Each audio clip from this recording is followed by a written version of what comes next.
My friends will tell me that we like crises because it's good for J.P. Morgan Chase. Not really. I tell people when Credit Suisse went bankrupt at the First Republic, it was terrible for the banking industry. I think we can make everything better, including that, by just changing and modifying certain rules and regulations, letting market makers intermediate more in the market. But to give you a number, like just J.P. Morgan alone buys and sells $3 trillion a day. And we move $10 trillion a day of money. And we're probably a tenth.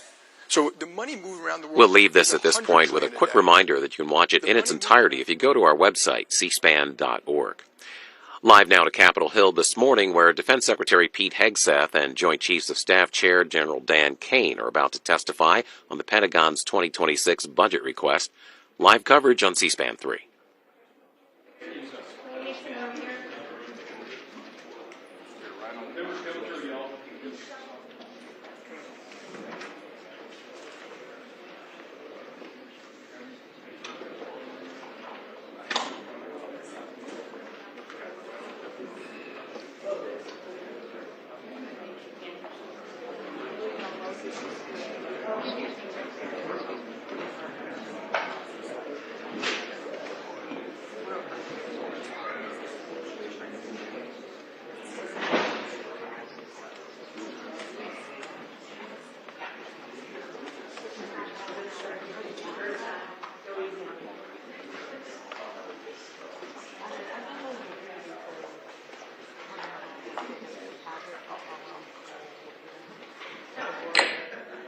Good morning. The Subcommittee on Defense will come to order. Today, the subcommittee will convene for an open oversight hearing to receive testimony regarding the Department of Defense from the Honorable Pete Hegseth, Secretary of Defense, General Dan Caine, Chairman of the Joint Chiefs of Staff. Mr. Secretary, General Caine, congratulations to you both on your new roles and welcome to your first hearing before the subcommittee. We look forward to working with you closely to provide for our common defense. And a very special welcome to Mrs. Bryn McDonald. Bryn, it's great to have you back here in this room. You sat beside me on this side of the dais, so it might be a new feeling sitting where you are now. So I'm sure it's a bittersweet that you're no longer serving as a dependent member of my staff, but I commend your service to the nation. And Mr. Secretary, you're lucky to have her. I have no doubt that she'll provide you with the same level of faithful advice that she provided for me. The work we do in this committee has never been more important. We are navigating an increasingly complex and uncertain global environment, with adversaries like China and Russia pursuing aggressive actions and challenges in regions like the Indo-Pacific, the Middle East, and beyond. Our military must be prepared to meet those challenges, and that preparation requires substantial investments in both personnel and equipment. But we also must be responsible stewards of the taxpayer dollars. Balancing national security priorities with fiscal responsibility is a delicate but necessary task. Mr. Secretary, I commend you for quickly hitting the ground running and focusing on your key priorities of reviving the warrior ethos, building our military, reestablishing deterrence, and ensuring the defense of our homeland. The American people expect their borders to be secure. The challenges of our southern border, including the ongoing flow of illegal drugs, human trafficking, and other illicit activities, are growing threats to our security and must be addressed. The cartels exploiting our border and increasingly sophisticated and dangerous. The Department of Defense has a critical role in this fight. Mr. Secretary, I applaud your efforts in focusing resources to ensure the border is secured. I look forward to more discussion about what resources are necessary to keep the momentum going without compromising our ability to meet threats abroad. I also want to hear from you both about the readiness of our force.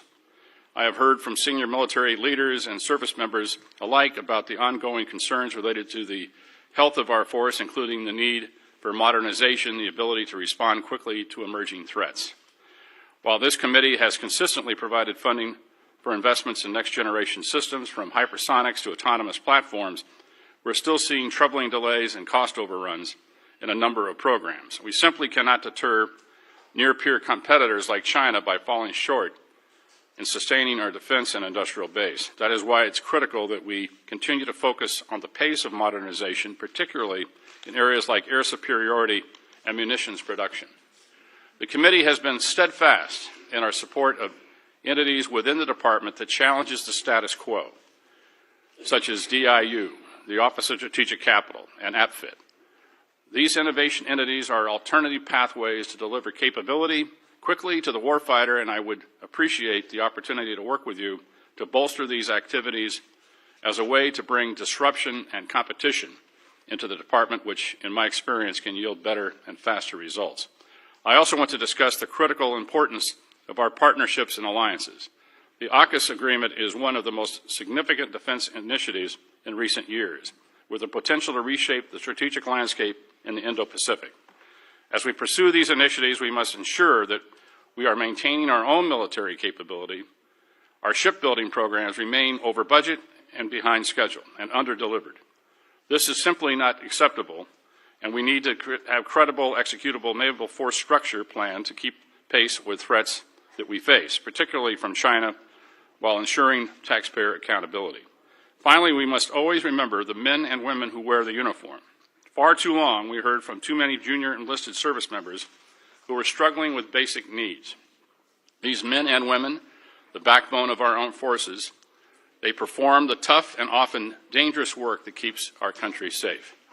I was proud to help secure a 10% raise for our junior enlisted service members on top of the 4.5% raise that all service members received last year. It's critical that we continue to provide support for all those who fight in defense of our great nation. We ask a lot of our military, and the strategic landscape is more complex than ever. I look forward to a frank discussion on how we are matching resources to priorities and honoring our commitments to both readiness and to our people.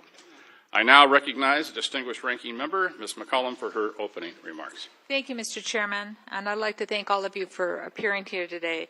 And I'd like to thank all the men and women who serve in our military, both wearing the uniform and as civilians. As I say often, national security is holistic and not just defense spending. Do Americans have the health care that they need? Are we providing good nutrition to our kids so that they can eventually grow up strong and serve in our armed forces? Cuts to Medicaid and SNAP and the reconciliation bill put the whole of our society at risk, and I believe that this weakens our national security. Also, billionaires can have their tax breaks. It's also irresponsible for us to assume that you can fund the defense programs through an unstable reconciliation process. That's why it's never happened before in our nation's history. What else has never happened before was the Departments of Defense operating under a full-year continuing resolution. The CR was endorsed by President Trump, OMB Director Boyd, and you, Mr. Secretary. After enactment of the CR, the Department had 45 days to submit a spend plan to Congress. In many cases, it ignored congressional intent. OMB has an obligation to get money to the services so that contracts can be executed in a timely fashion. But every defense company, from the smallest startup to the largest prime, has told me it is going too slow. Time and taxpayers' dollars are being wasted. Our national security is being put at risk because of the lag time. CRs are simply wasteful. But the point of this hearing is the President's fiscal 2026 budget request, and we don't have it. It was due in February. Today is June 10th. 4 months from now is the end of the fiscal year, and all we have is a very rough draft. The DoD has failed to submit a complete request. So today we are forced to mark up at a rushed and, for me, an incomplete Defense Appropriations Act. I don't blame Chairman Cole or Chairman Calbert. The fault is squarely on the administration. But just like the CR, this has national security ramifications. We do not have the critical information, the granular details on the DoD programs that we need to make in order to be effective and efficient with our decisions. The President proposes, Congress disposes, and that's how our government works. How can I work with this administration in good faith when we don't have a full blueprint of the President's priorities? For example, Golden Dome at this point is merely a concept. It's not a plan. None of us have been briefed yet on how you intend to spend $175 billion or deliver this program in 3 short years. We do not know if priorities like Golden Dome, if they do not survive the reconciliation process, what will the department do? You can't come back to this committee and ask us to fill those gaps. Defense spending should never have been included in reconciliation. Mr. Secretary, it's still incumbent upon you to provide us with the real budget request.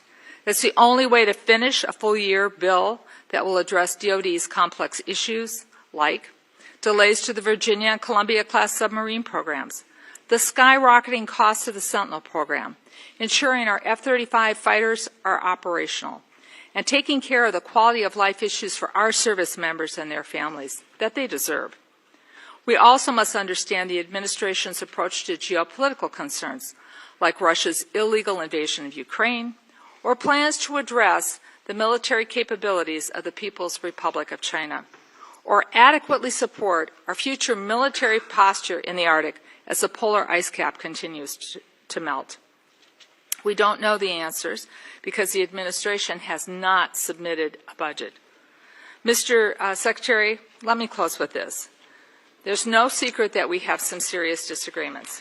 The President's decision to call the National Guard troops to Los Angeles was premature, and the decision to deploy active duty Marines as well is downright escalatory.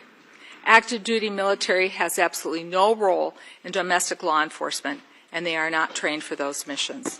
I ask you, Mr. Secretary, and I ask the President, follow the law. I was also appalled by your decision to fire Chairman Brown, Admiral Franchetti, and other military leaders who served our nation with distinction.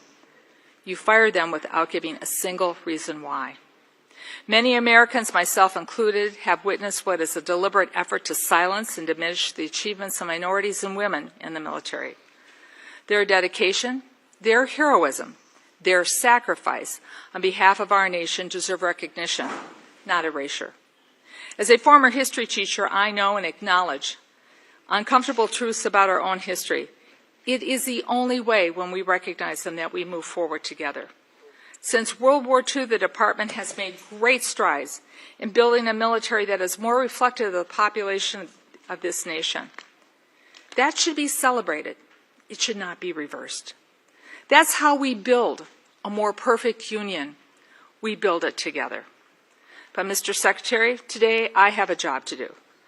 We must provide the resources necessary to make sure our men and women in uniform can accomplish their missions and come home safely. And on that, Mr. Secretary, I'm sure you and I both agree. To do that, we need a budget from you as soon as possible, a complete budget. I look forward to your testimony. Mr. Chairman, I thank you for the courtesy, and I yield back. Thank you. And before we hear from witness, I'd like to recognize the distinguished chairman of the full committee, my good friend, Chairman Tom Cole, for any statement. Thank you very much, Chairman Calbert, Ranking Member McCollum, and always good to be here with my good friend and negotiating partner, the Ranking Member of the full committee, Ms. DeLauro. Welcome, Secretary Hegseth and General Caine, and we thank you for your service to our great nation. As today marks your first appearance before this subcommittee, I want to reaffirm my commitment to work with you and work to ensure that we have a strong defense. We convene at a time of significant global uncertainty. The threats facing America are diverse and evolving and demand a strong, agile, and effectively funded Department of Defense. As Chairman of the House Appropriations Committee, my primary responsibility is to ensure that taxpayer dollars are allocated wisely and effectively to safeguard our security. First, I want to address the readiness of our armed forces. We must ensure that our troops are fully equipped, trained, and prepared to meet any challenge. I'm particularly interested in the current state of our defense industrial base and the steps being taken to address any identified shortfalls in being able to meet production demands. Next, I want to address the modernization of our military capabilities. It takes us too long to acquire new weapon systems. Meanwhile, our adversaries are rapidly developing advanced technologies. We must not surrender our technological edge or allow our forces to be under-equipped and outgunned. I'd like to hear about your plans for Golden Dome, hypersonics, and other programs that are evolving with the constantly changing nature of war. It's imperative that we invest in technologies that will define the future fight. At the same time, we must remain realistic about development timelines and avoid overcommitting to a single approach at the expense of adaptability. It's important that this subcommittee understands how trade-offs and risks were approached in this budget. I've been concerned about capability gaps during transitions from one platform to the next, and while space is the next frontier, I'm hearing more and more that space offers an answer to every problem. While I'm optimistic about space-based capabilities, I certainly think platforms like the E7 offer tremendous capabilities until, and frankly beyond, when space is fully online. We need diversified capability and support for programs across domains to ensure continued military dominance. I also want to hear more about the Department's efforts to produce a budget that balances maintaining a strong defense posture with exercising fiscal responsibility. I'll be seeking assurances that the Department's maximizing efficiency and eliminating wasteful spending. And, Mr. Secretary, I look forward to hearing more about what you've done with the efforts undertaken so far. I must say I do agree with my friend, Ms. McCollum. We need more information than we've gotten from OMB. That's not your responsibility, but it's critical for us to be able to make the decisions we're going to have to make. And again, I understand all the complexities of being a new administration. Nobody ever meets the timeline when they first come into office. And we've gotten a lot of good information from OMB, but the reality is we frankly need more than we've received so far to make the decisions that we're called upon to make. I want to emphasize the importance of congressional oversight, and again, I'm committed to working with the Department of Defense to ensure that our national security objectives are met. However, we also have a duty to hold it accountable for its spending and performance. And I think I can speak for almost everyone in this room. No one liked the way the fiscal year 2025 process ended. Again, that's not your fault. That's our fault. And there's plenty of blame to go around, but it's certainly an experience I don't want to repeat. I don't want you or your colleagues at the Department of Defense to have to operate under a CR again for the coming year. I know the difficulties that places on you. Every member of this committee knows that. You've got my commitment. We're going to work hard to avoid that this year. But again, we need some help from all concerned in the process to achieve that goal. And almost no one, again, as I said, liked the way the process ended, but we owe it to the men and women in uniform to get this right. It'll require collaboration with the department to inform and produce a product that will meet that goal. I look forward to being your partner in that effort. And again, I want to thank you for being here today.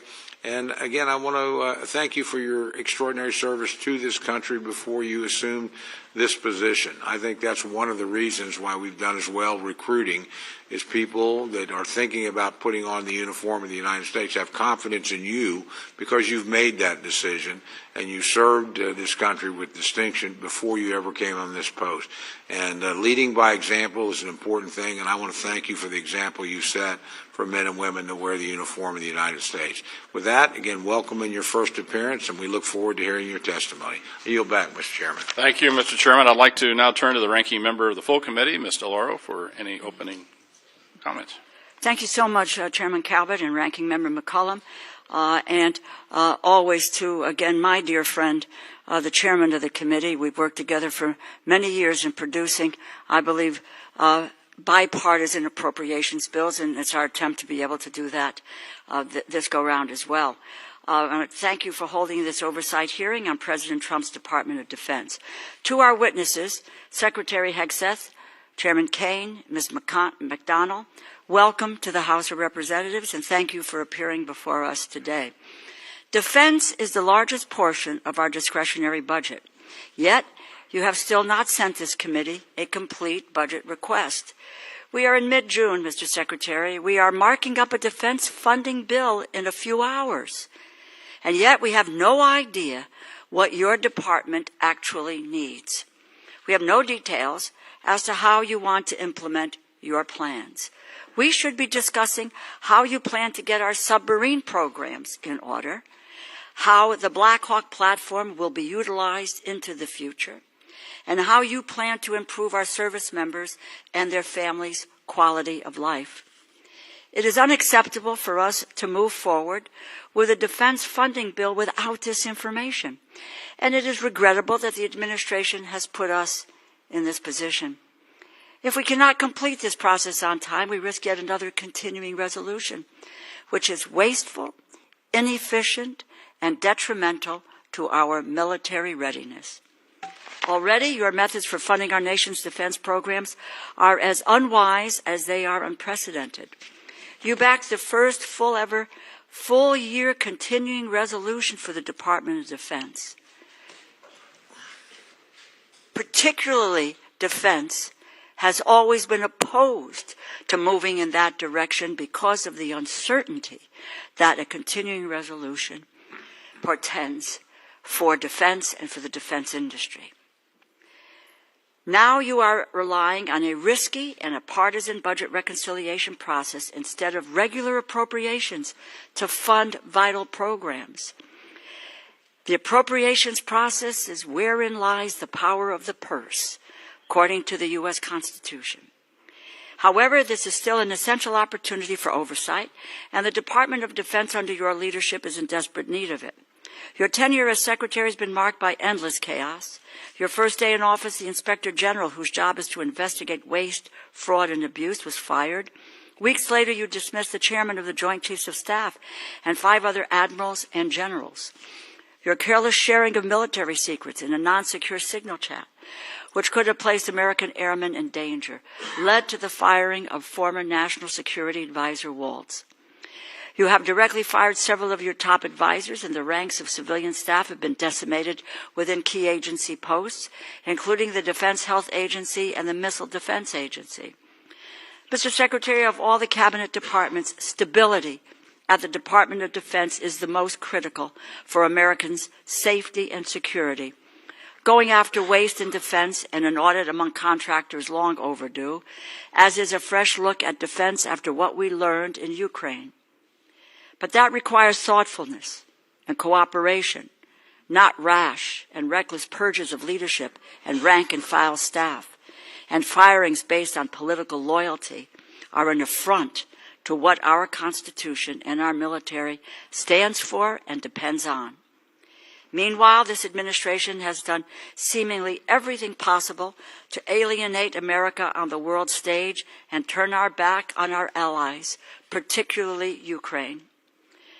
Our belligerent trade wars and the dismantling of our humanitarian mission all have implications for our national security.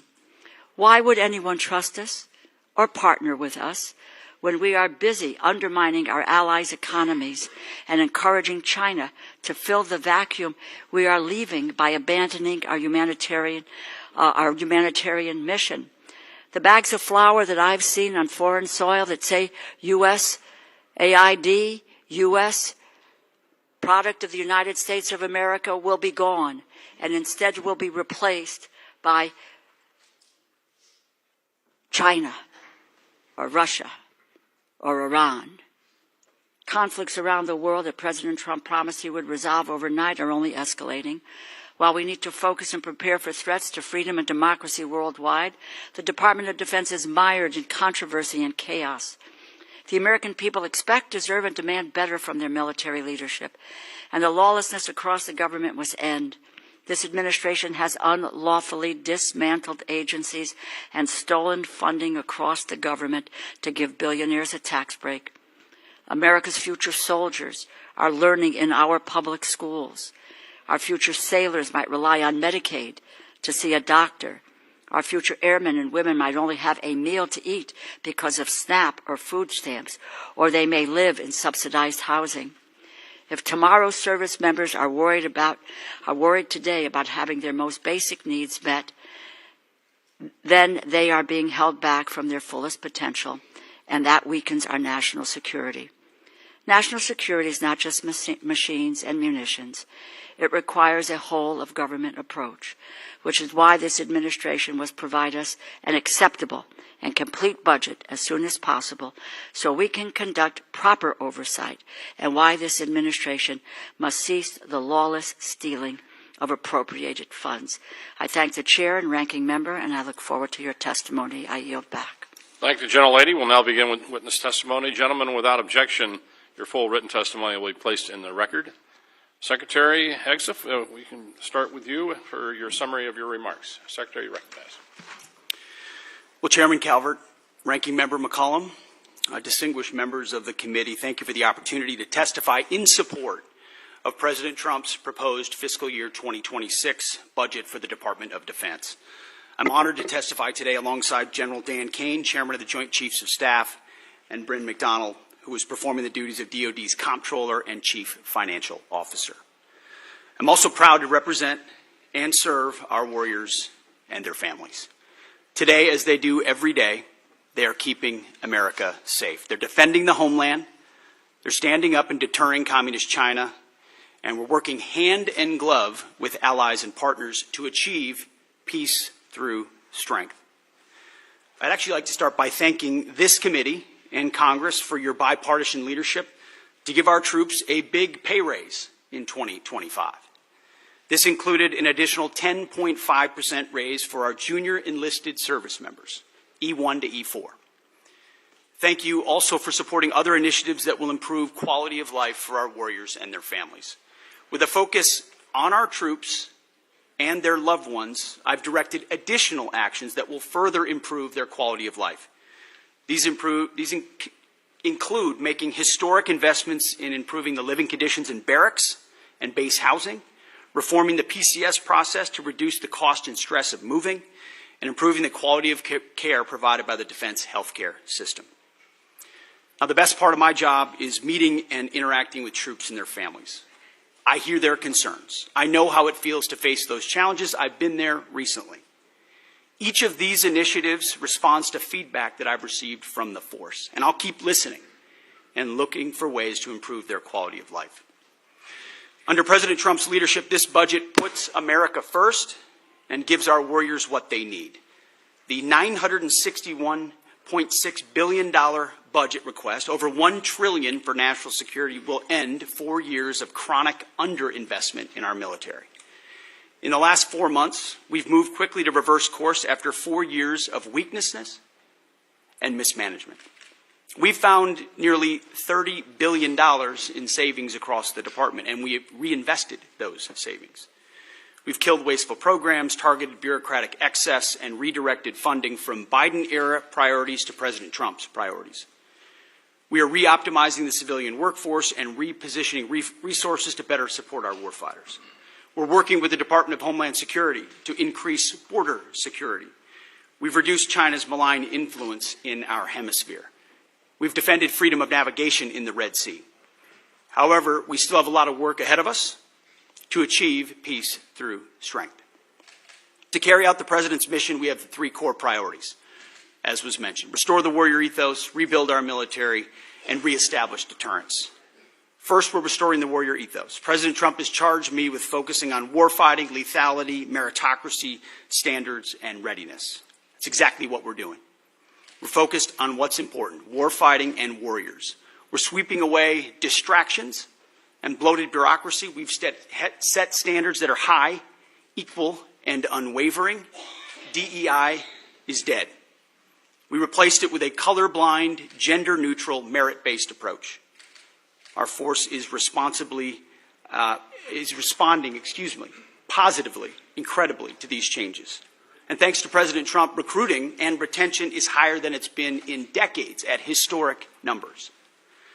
This budget provides a historic level of funding for military readiness, putting our warfighters and their needs first. Second, we're rebuilding our military. 25 years ago, our military was unchallenged, yet we squandered that advantage as China carried out an unprecedented military buildup. President Trump is correcting those mistakes. We're reviving the defense industrial base, reforming our acquisitions process, rapidly fielding emerging technologies to put the best weapons in the hands of our warfighters. This includes investment of $25 billion in the Golden Dome for America, a down payment on President Trump's priority to defend our homeland. It also commits more than $62 billion to modernize and sustain our nuclear forces. The budget allocates $3.5 billion for the F-47, the world's first 6th-generation air superiority fighter. This budget will revitalize our shipbuilding industrial base with $6 billion in funding in FY26, $47 billion in shipbuilding total. The budget increases significantly funding for autonomous systems, long-range fires, drones, and hypersonics. We will put these capabilities in the hands of our warfighters. Third, we're reestablishing deterrence. When our opponent sees our well-equipped, tough-as-nails warriors, they will decide that today is not the day to test American resolve. Credible deterrence starts at home, and it starts with securing our borders. We will achieve 100% operational control of the southern border, with crossings already dropped 99.9%. It also starts in our neighborhood in the Western Hemisphere. As you know, as we've said, the Indo-Pacific is our priority theater, and China our pacing threat. That's why I've traveled twice to the Indo-Pacific region to meet with our allies and partners, and they have responded. As we shift in that direction, President Trump looks to those allies and partners to step up, to share in the burden of their own defense. He also sees them, as I do, as force multipliers alongside the United States, and we are making progress in that. As the President has rightly pointed out, it's only fair that our allies and partners do their part. We can't want their security more than they do. So the Department of Defense is executing a common sense agenda to achieve peace through strength. The threats we face are serious, and so must our investments be. So what this budget does, it matches capabilities to threats. We must overcome decades of neglect and decline. We must fortify our position as the world's most lethal fighting force, and we must act fast. This committee is our critical partner in everything we do, and your leadership and oversight is essential. So we look forward to accomplishing these goals, to achieving peace through strength, to supporting our warriors, protecting our citizens and taxpayers, together with you. May God grant us the wisdom to see what is right and the courage to do it. Thank you. Thank you, Mr. Secretary. General Caine, you're now recognized for your remarks. Thank you, Chair Calbert, Ranking Member McCollum, other leaders, members of the committee. I'm honored here today to join Secretary Hegseth and Ms. Bryn McDonald to appear before you today to testify on the President's fiscal year 2026 budget. Today's hearing reflects our shared commitment to maximize efficiency, accountability, and lethality to our taxpayers' investments, ensuring that every expenditure increases the survivability of our joint force, providing our warfighters with the advanced capabilities and capacity and cutting-edge technologies required to dominate our adversaries. I have deep gratitude for everyone in this room and your commitment and cooperation to help us deliver the capability and capacity for our 2.8 million members of our joint force, the civilians that serve alongside us, and of course their families, all required to work together to deliver, as the Secretary said, peace through strength. It is my responsibility as chairman to understand the global set of conditions, advise the Secretary, and integrate our joint forces to confront and manage risks worldwide. This demands a comprehensive understanding of all domains: space, cyber, air, sea, undersea, all military services, each region, and at times our allies, partners, of course, as we consider carefully what they bring to the table, and to inform the decisions that you'll make to give us the finite taxpayer dollars required to ensure the greatest strategic impact with that investment. The President's budget enables the joint force to defend our great nation against adversaries seeking to do us harm. We are relentless in our pursuit of innovation and technology that allows us to deter our adversaries at every opportunity, while ensuring we're positioned to win on the battlefields of the future when called upon. This budget empowers the joint force to get after Secretary Hegseth's three pillars, as he mentioned: restoring warrior ethos, rebuilding our military, and reestablishing deterrence, and ensures, from my perspective, the joint force is properly armed, globally integrated, and ready. The President's budget invests in our warfighters. To win on the battlefields of future, as I said, our forces must be properly armed with the right capabilities: lethal, modern, reliable, survivable, and at scale. Victory requires people and platforms that will overmatch the enemy day after day. Systems that will be required to operate under the harshest of conditions, and technologies that will give our warfighters the decisive edge that they deserve. This budget gives us the necessary tools to reinvigorate our national and defense industrial base. Our nation is full of incredible talent, and we need to get every bit of it moving in the same direction. This budget also helps the Joint Force get globally integrated. I think we're relationship entrepreneurs within the Joint Force, which requires us to work together with the military, our allies and partners, industry, and of course the interagency to be connected before crisis begins. Finally, the President's budget reflects our mandate to stay ready, always on the account, anticipating the next fight, not fighting the last fight, and delivering for our force and their families. Our force and our families are the last and most important part of this budget. This budget makes meaningful investments in our service members and their families, improving quality of life, housing, medical care, and the moving process.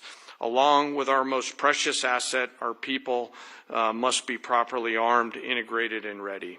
I also want to highlight the service member over my right shoulder quickly, the senior enlisted advisor to the chairman who will retire after 37 years, Sergeant Major Troy Black. He didn't know I was going to say this today. So in conclusion, it's an honor every day to serve alongside some of the most extraordinary warriors, civilian teammates, and families that our nation has ever known. I assure this committee that the Joint Force remains committed and capable and ready to defend our nation. With your continued support and prudent investment, we'll maintain that competitive edge at scale. I want to also remember today our deployed and their families who are out there on the front edge of our nation, making sure that we're safe here in this committee room today. And I would be remiss, as I always try to remember our fallen and their families who've made the ultimate sacrifice. I thank the Congress for your support and collaboration. I thank this committee for your efforts and leadership, and I look forward to your questions. Thank you. I want to make sure that each member has a chance to ask questions, so everybody will have 5 minutes for the remarks and answers. Remember, when the little light comes on and it's yellow, you got 1 minute left. So I'll begin by recognizing myself for 5 minutes. Mr. Secretary, the Department recently issued a memo reducing the civilian personnel at the Office of Director of Operational Test and Evaluation by about 74% and reduced the budget by 80%. Now, everyone on this subcommittee can attest that I've been beating the drum for reductions in DoD personnel, civilian personnel, since I became a member of the committee, and that's a long time. In fact, I have a bill that would require the department to reduce civilian staff by 15% based on merit. However, I think we need to be intentional and clear-eyed about the functions that we reduce. As you know, DOT&E was established by Congress in '83 to centralize and strengthen operational testing, ensure that weapon systems are rigorously evaluated for combat effectiveness, suitability, and to address deficiencies in oversight and standardization within the Department of Defense. And there's a lot of examples of DT&E catching flaws that would have catastrophic consequences for our military, including loss of life.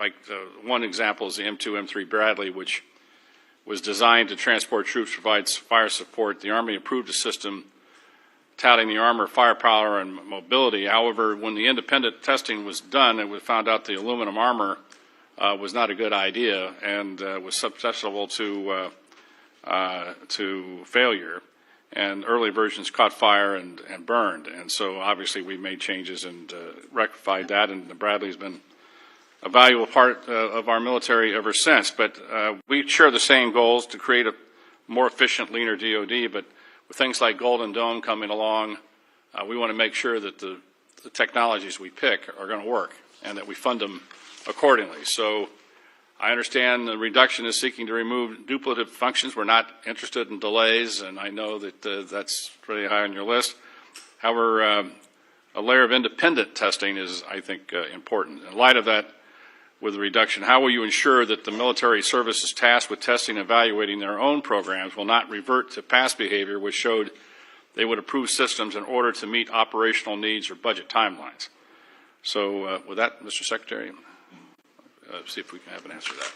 Well, Mr. Chairman, I appreciate the question. How we evaluated DOT&E was a reflection of the overall approach we take in the department, which is how efficiently do we operate? Where are the bottlenecks?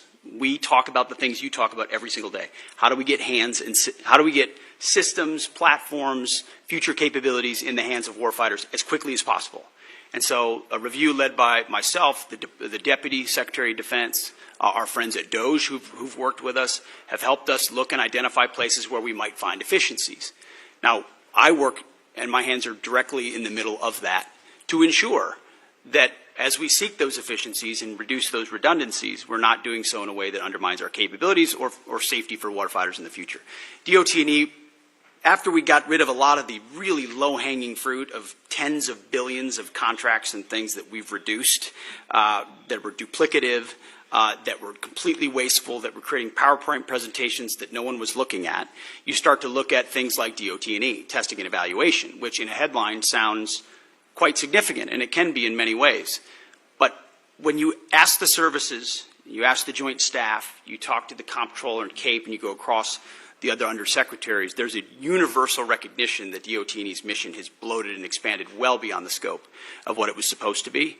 And as a result, was expanding by months, and sometimes even more than that, the amount of time it was taking for systems to actually make it in the hands of warfighters. So you still have services in other places doing that testing and evaluation.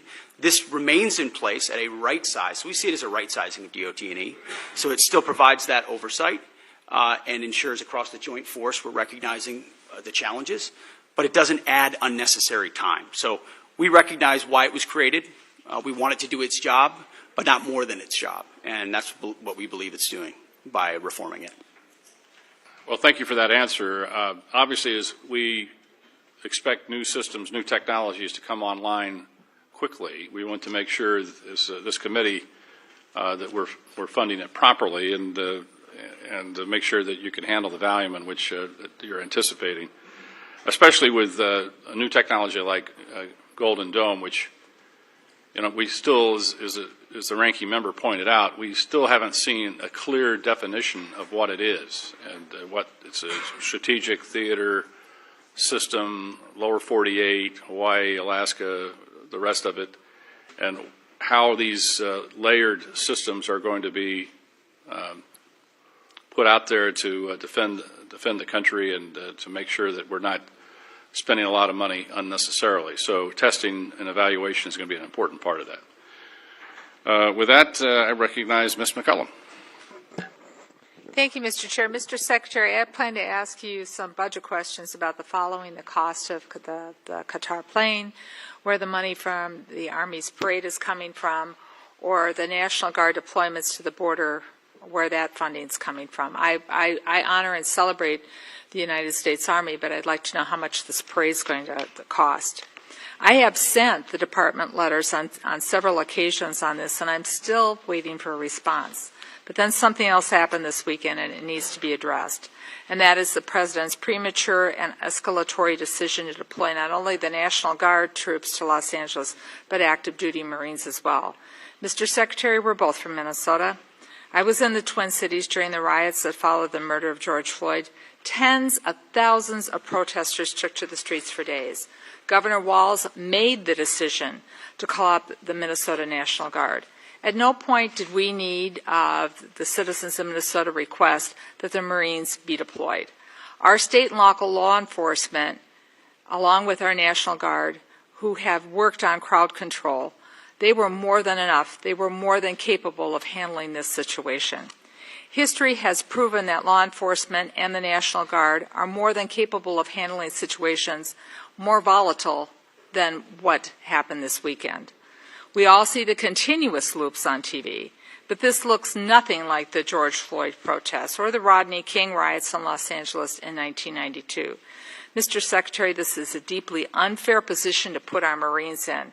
Their service should be honored. It should not be exploited. The President has issued an executive order and talked about deploying troops across the country. Los Angeles County has 17,000 law enforcement personnel, and the state of California has 24,000 National Guard troops. So that's why the Los Angeles Chief Police to say, and I quote, "The possible arrival of federal military forces in Los Angeles is absent a clear coordination, presents a significant logistical operational challenge for those of us who are charged with safeguarding the city," the end of his quote. As I mentioned before, in Minnesota, we train for those things together. So there's no need for the Marines to be deployed. So here are my budget questions, though. What is the current cost for what is taking place in California, and how is it going to affect this budget or the budget we're currently serving under? How much are these deployments going to cost for both the Marines and the National Guard? And what training or duties are not taking place because of these deployments? Where in your limited budget, sir, are you going to find, in the remainder of this fiscal year, are you going to pull the money to cover these deployments? What holes are being created? Well, Congresswoman, thank you for the question. You are right. We are both originally from Minnesota, which is why I recall 2020 quite well, when Governor Walz abandoned a police precinct and allowed it to be burned to the ground, and also allowed 5 days of chaos to occur inside the streets of Minneapolis. The police precinct, ma'am, was abandoned and burned to the ground. And because of that, the National Guard was eventually far too late mobilized.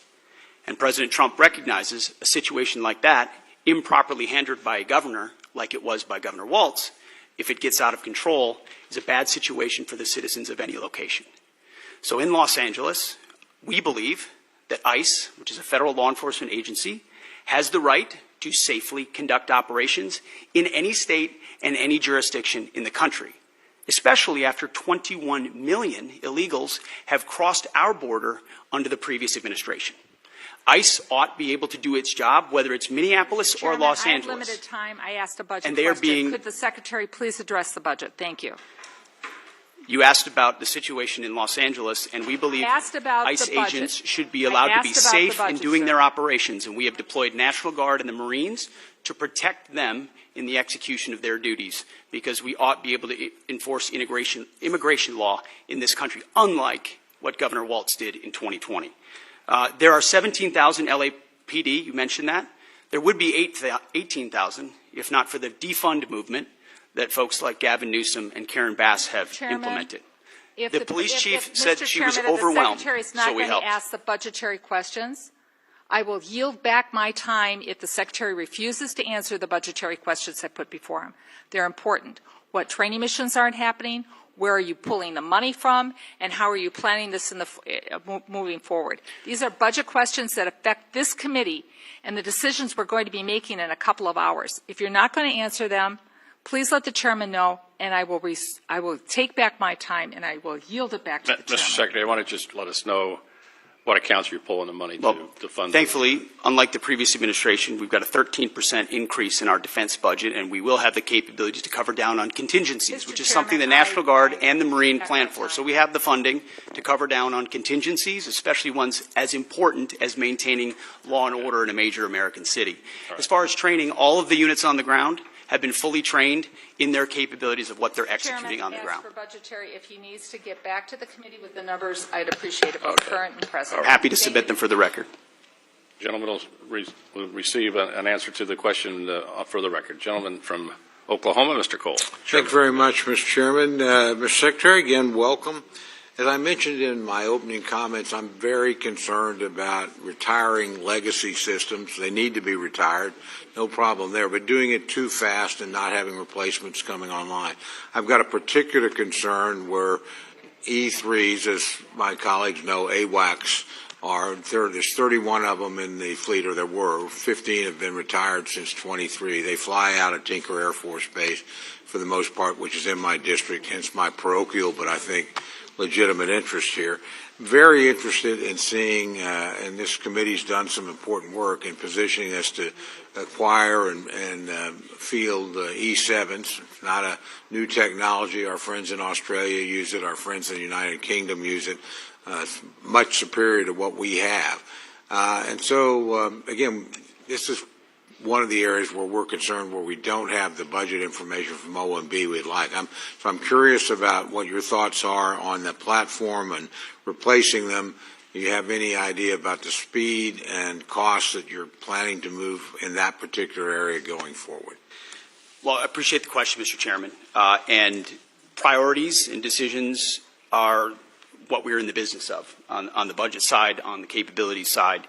And I think President Trump has charged us with making the big, difficult decisions after a lot of deferred maintenance and deferred decisions to ignore parochial priorities in large part and focus on what the department needs and where it needs it and when it needs it. And that means some tough calls. And there are platforms we've supported as a result, and there's some platforms and systems that we won't support going forward because the services have requested it, or we've identified those are systems and platforms that don't orient toward a future threat. I mean, we've learned a lot from what's happened in Ukraine. We've learned a lot from what China is attempting to do and the systems they're building. So if we have systems and platforms that are not survivable in the modern battlefield, or they don't give us an advantage in a future fight, we have to make the tough decisions right now. That's my job, that's the chairman's job, and it's our job to fund those new systems and make tough calls. So the E7 is an example of that. We're going to fund existing platforms that are there more robustly and make sure they're modernized. But we believe most of the ISR, or a great deal of the ISR in the future, will be space-based, and not in a scientific space-based we hope we'll get there, but in a we're funding capabilities that will surpass some of those airborne capabilities. So we're willing to continue to review things like the E7, but from our view, investments in existing systems that carry forward that capability alongside even bigger investments in space-based ISR gives us the kind of advantages we need on a future battlefild. I think that's a fair point. I'll point out, I've been on this committee a long time. I watched the U.S. Army waste $29 billion on the future combat system because it was going to be so great. And it didn't, and we wasted a ton of money. We got a platform here that works. Space is great. It's unknown. It's undeveloped. And I would just urge you to look at this pretty carefully as you make the decision. We certainly will as a committee. I don't know how much time I've got left because the clock's not running. You're the chairman, so. Well,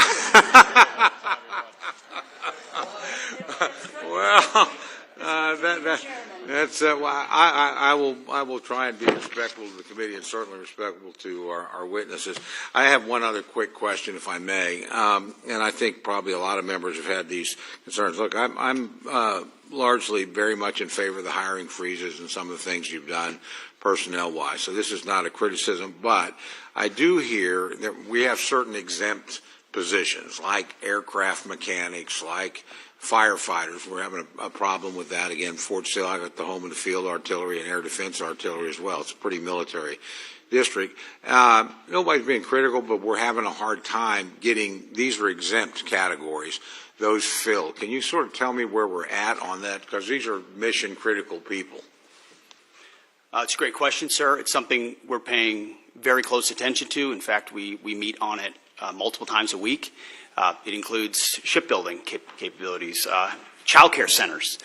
There are a lot of positions that affect our industrial base, our capabilities, or our families that we are working diligently to ensure we're getting those exceptions as quickly as possible, those waivers. But we're also trying to do right by right-sizing the civilian force, which has gotten too bloated too fast and has mostly been right-sized through voluntary separations through DRP. So I acknowledge that. And we can get you a full list of the exemptions as well to make sure you understand where we're making trade-offs. I'd appreciate that very much, Mr. Secretary. Thank you. Thank you, Mr. Chairman. Yield back. Thanks for your courtesy. Thanks. Gentlemen, Mr. DeLauro. Thank you very much, Mr. Chairman. I'd like to focus, Mr. Secretary, my question on submarines and our national security, our military shipbuilding, and as I said specifically, submarines, critical investment for national security and for the economy of my home state of Connecticut. This is a yes or no question, Mr. Secretary. Do you agree that continued investment in the Department of Defense in submarine production is in fact critical to the United States national security and military readiness? Very critical. Okay, so yes, thank you, and we agree. They'll continue to be a critical asset to deter adversaries, sustain the advantage we have in undersea domain, and the Defense Department should continue to support these programs. What is the status of the Department's investments in submarine programs? 14% increase in FY26 on the Columbia, and a substantial increase in the Virginia as well. So we're ensuring a submarine industrial base that has been left behind, that has been neglected, is fully invested. We have funded the submarine base. Funding the submarines. More than half, and you can go back to last December, but I want to move on. Do you know where our submarine production currently stands, and whether current production is sufficient to bridge the gap between current fleet size and projected need? There is a gap, but we believe we are closing it, ma'am. Yes. And if you can get to us the information about how, in fact, that you can close that gap, because we do not have any information or data that can substantiate what you're saying. Your department's initial budget proposal includes incremental funding for the Columbia-class submarine. Is that going to raise alarm bells across the defense industrial base by signaling a lack of commitment to the program? No, we could not, ma'am. We could not be more committed to Columbia.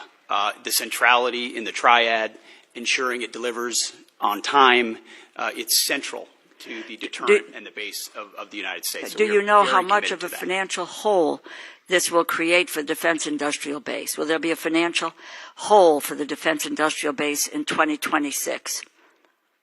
Certainly not based on our projections. There is not a hole. We're investing in Columbia robustly. Okay, without numbers, it's my understanding the department is planning to move $3.1 billion for the Columbia class from 2026 and spread it over 2027 and 2028.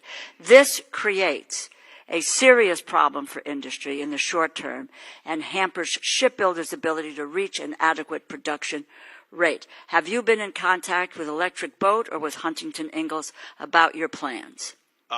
Almost every day, our Deputy Secretary of Defense, alongside our Secretary of the Navy, are actively engaged with all of our shipbuilders and shipyards to make sure their needs not only are being met, but their shortfalls are being addressed so that we can close that gap in real time, which has existed. So that you can really lay out for us the information and which we would like to get, this committee needs to take a look at, because I know you believe that submarines are important, as I do, but getting the specific information about where we stand, what the production rate is, what gaps there may be. We're willing to listen to all of that because, in fact, in contrast to what your earlier statement was, we have, in fact, supported mightily the submarine industrial base from this committee. That's not been neglected.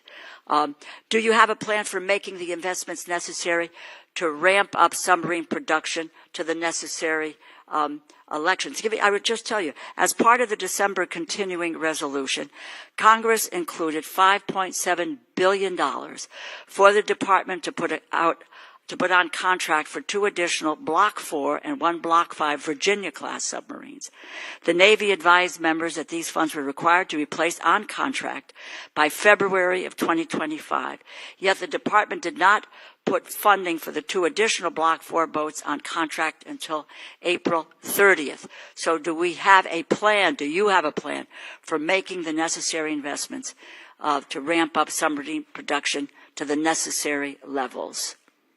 And what is that plan? Ma'am, first of all, I want to thank this committee for the flexibility alongside FY25 and the continued resolution. Well, I would hope you would thank this committee for the funding that it had made.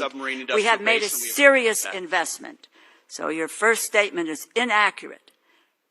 We have focused squarely on submarines, and we're now want to know where that is going and what your plan is for the continued advancements to meet production levels and make sure that that is an area that's covered for our national security. Ma'am, I fully acknowledge the investment this committee has made in shipbuilding, and the challenge is our department under the previous administration squandered a lot of that. By Please, I want your plan. I've had difficulties with the prior administration, and I don't mind calling them out. What is your plan for the future? Can we get that in writing and on paper so that we know where you're going? Because we don't have anything today. We have zip, nada, and knowing where you're going. You could talk percentages. You can talk about whatever you want, but unless this committee sees dollars and cents and where you're going and what your plan is, then we may reconsider what you need to do to go forward. Give us the details. Congresswoman, we have the details and we will provide them. Then let's have them before and my hope is that we could get to it before we go to a markup within a few hours here today. I yield back my time, Mr. Chair. Gentlelady yields back her time. The Dean of the House, Chairman Rogers. Thank you, Mr. Chairman. Welcome, gentlemen and lady. Let me ask you about the stunning success of the Ukrainian drones of last week. Are we seeing the ushering in of a new era of warfare? The use of drones from afar. After all, these drones were smuggled into Russia, hidden for a great span of time, and then activated from 2,500 miles away. Are we prepared, both defensively and offensively, Mr. Secretary? I'll answer that and then maybe hand it to the chairman. I would say, sir, it was a daring and very effective operation that we were not aware of in advance and reflects significant advancements in drone warfare, which we are tracking in real time inside Ukraine and taking that feedback to help us better understand how we can better produce more lethal, attritable drones, but also advance our counter-UAS systems so that we're not vulnerable to a threat and an attack like that. The chairman and I got together right after seeing that and saying, what more can we do to ensure we're prepared and our country's defensible against something like that? But I'll hand to the chairman. Mr. Secretary, Congressman, thank you for the question. I think it goes to your more strategic question about is the way and nature that we're fighting our wars changing, sir? The answer is likely yes. Mass numbers of rounds moving back and forth with precision and autonomy are all things that are advancing in the technology trend exponentially.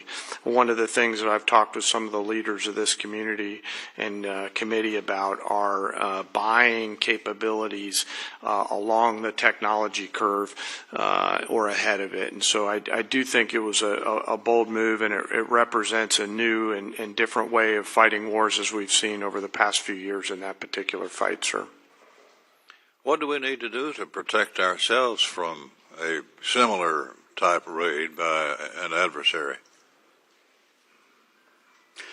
Well, sir, intelligence is critical. Human intelligence, signals intelligence, every aspect of how we get ahead, get to the left of a problem like that. And certainly our department in conjunction interagency are focused on that. But then it's rapidly fielding the commercially available technologies in some cases, but others proprietary, whether they're EW, whether they're microwave, whether they're kinetic, to defeat drones either individually or in swarms in multiple locations against, protecting our people, protecting our installations, protecting our critical infrastructure, protecting our bombers. And some of that speaks to Golden Dome and what we'll do there, but you also have the particulars of the immediate. Our forward deployed troops, are they properly covered by counter-UAS systems? Do we have the best systems forward deployed? And that's something we're looking at every single day. We live in a dynamic operating environment, and the chairman knows this, the deputy, our policy shop, we are focused on ensuring that this is front and center, considering how central this threat will be going forward. Well, these are low-cost, high-tech weapons, if you will, and has been dominated by China. 90% of drones are produced by China, I'm told. What does that tell us about what we need to do here at home? Well, sir, it's not just, first of all, making sure we're less reliant on Chinese technology in any part of the supply chain, which is something we can speak to because that's been an aggressive part of our effort at DOD.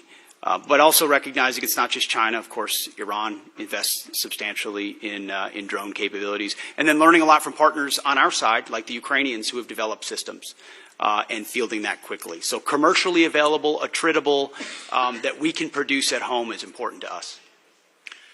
Congratulations to all three of you, and we wish you well. Yield back. Thank you, sir. Thank the gentleman for a question. Real quickly, is it the press stories accurate that 40% of the long-range bombers from Russia were destroyed in that attack? Is that an accurate number? Sir, I'm not exactly sure what the percentage is, but I also know that I may not say that in open session. So I'll take that and get back to you through appropriate channels. Thanks, gentlemen. Ms. Capter. Thank you, Mr. Chairman. We welcome our guests. I come from a family of combat veterans going back a long time.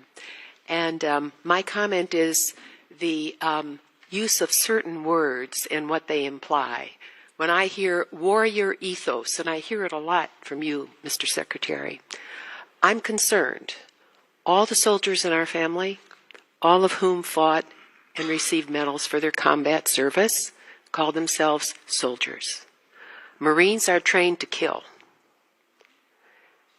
In terms of domestic policing, our police and our National Guard at the state level, carefully used, but also our state police are used in civil enforcement, and they are good. I don't need any reply. I just am concerned about what those words you often utter actually do in people's minds and change the language we have used since the founding of this republic. So that is a concern of mine.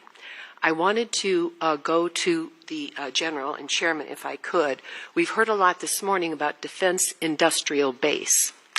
And this is something I ran for office on a long time ago.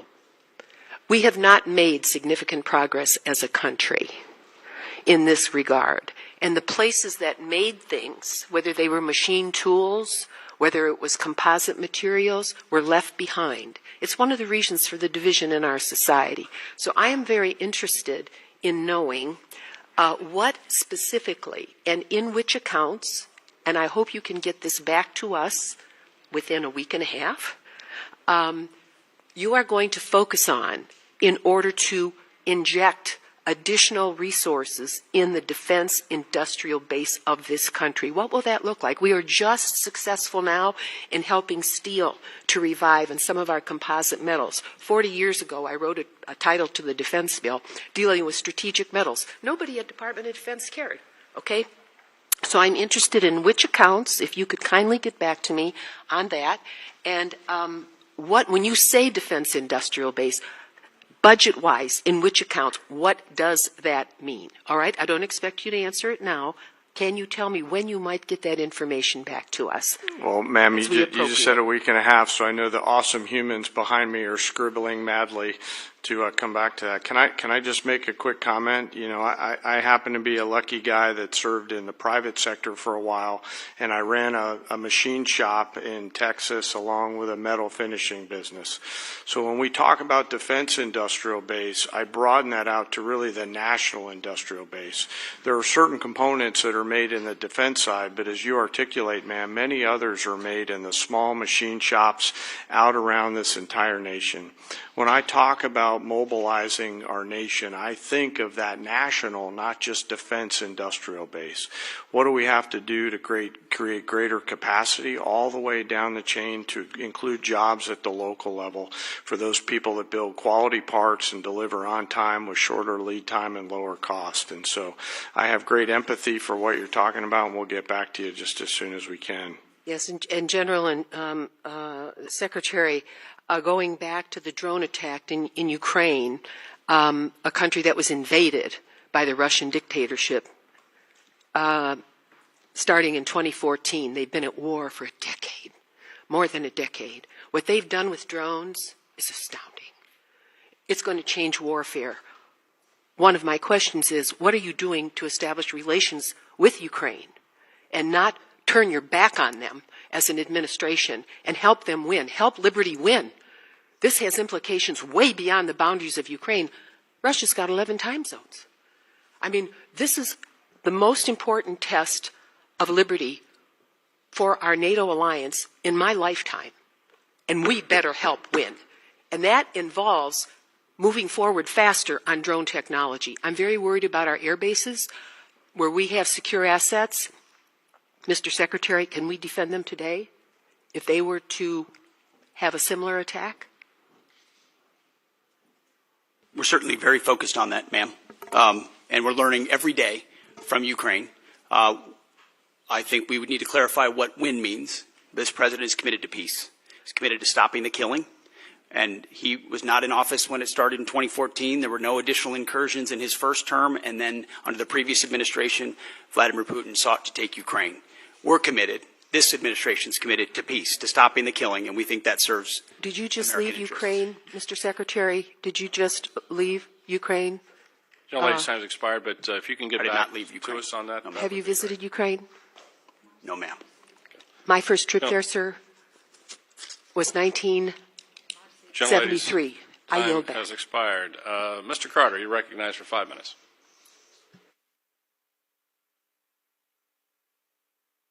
For your service to our country. We're very proud of you. I'm fully supportive of the Army's outgoing modernization efforts and the recent Army Transformation Initiative that combined the Army's Future Command with TRADOC to become the Transformational and Training Command.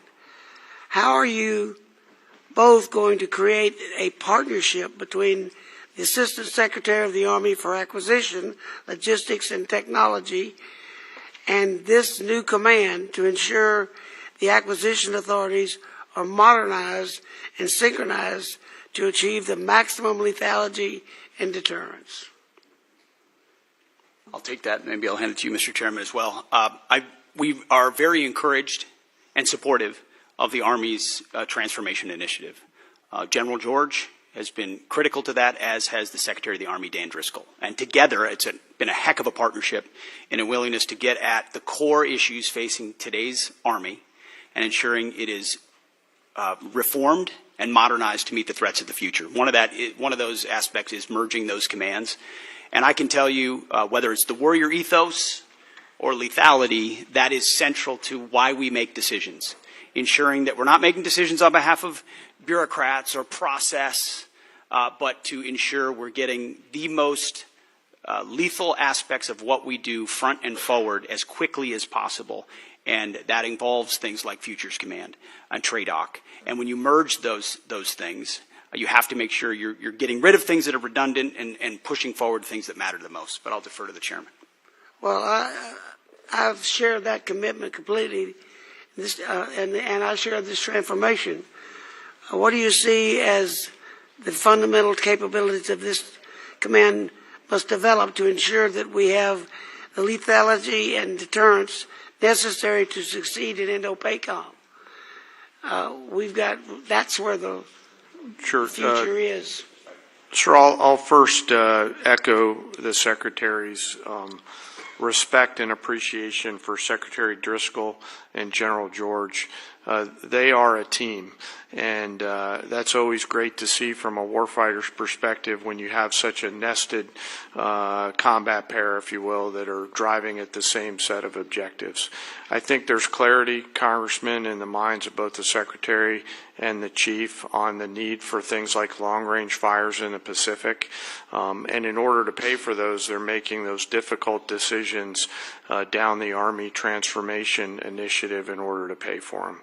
Well, when we started talking about the Futures Command, one of the things that I was hoping we would do is we would not get a project stacked up on somebody's desk and stacked that high, and when he got down to checking on that, oh, that goes to you, and it goes on top of another, on the bottom of another stack that high. And so we get delayed and delayed and delayed and delayed in certain areas of bureaucracy. I think that is dangerous for our country as we look forward in Indo-PACOM. Yes, and that's sir. why I asked the question. Another issue that's very important, the Department has historically relied on outdated production techniques of energetic manufacturing, which may have remained unchanged since the Second World War.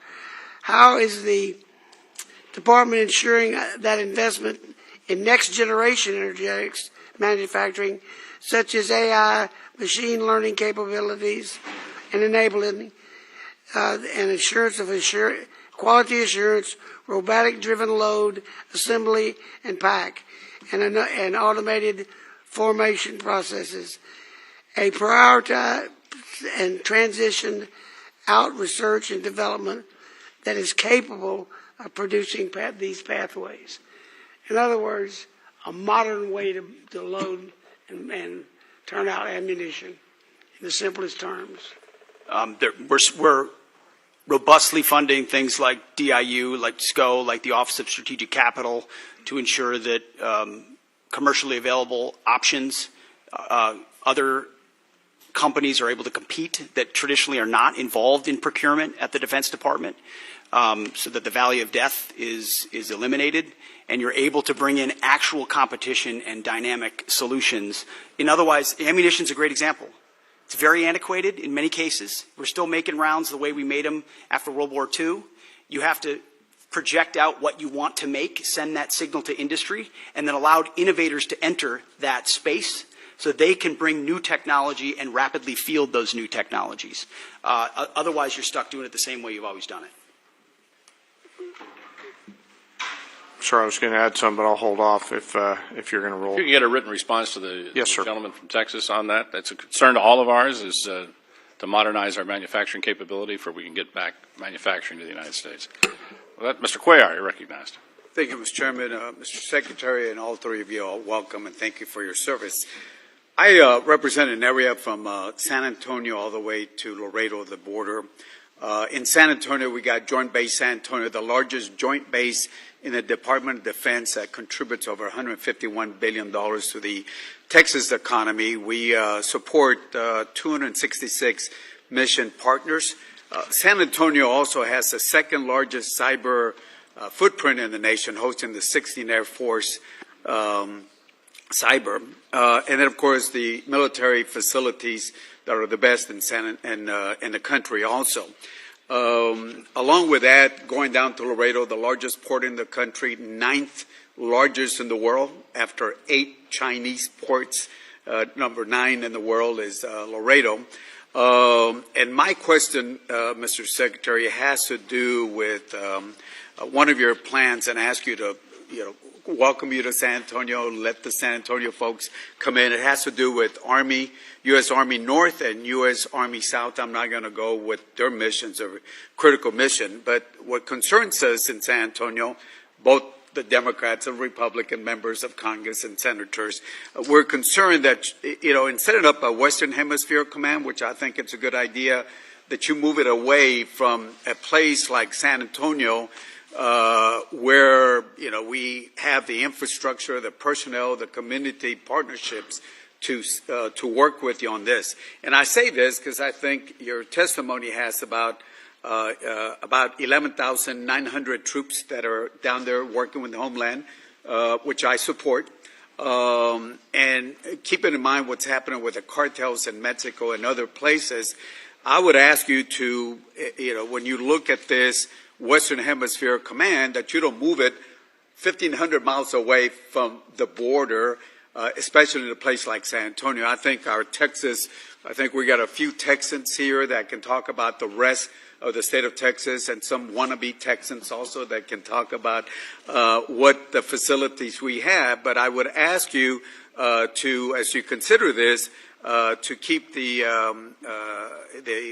command, Western Hemisphere Command in San Antonio. Well, sir, count me amongst some of the wannabe Texans. Tennessee's close enough. Hey, we got no state income tax. Keep that. It's true. I appreciate that concern. It is something that has come up multiple times in conversations with Secretary Driscoll and General George in reviewing their Army modernization plan and consolidation, with the recognition that some of those changes, when we go through a posture review and as we're looking at commands, are going to include some tough choices. Some of that includes ranks and positioning, but you still are going to have, at some level, a south and north bifurcation. The question is where that is headquartered, and we are in an ongoing review on that, of exactly where that will shake out. But I would encourage continue deliberation with Secretary Driscoll. They have been thoughtful about it and will continue to be. And I understand that there's decisions that have to be made, efficiencies and all that, but just ask you, as you look at that, if we're doing so much investment on the border, and we already got the infrastructure down there in San Antonio and all the support from the other military bases across the state of Texas and the partnership, I would ask you and the Secretary to please, before you make a decision, go drink the water, feel what we have in San Antonio and the surrounding areas in Texas, to consider that instead of just making a decision by the paper on that. And certainly ask you to consider also the second largest footprint that we have at cyber there in San Antonio, and working with the top cyber university, UTSA there. And of course the military facilities that we have, which are in the best.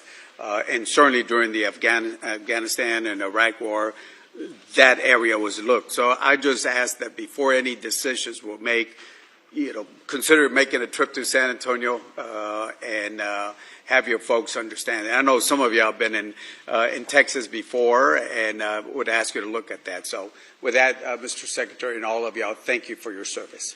Well, noted, sir, and thank you for your contributions to securing the border, which has been a huge priority for President Trump. We're going to get 100% operational control, and it's because of support from folks like you. Thank you. Thank you for your service. Thank you.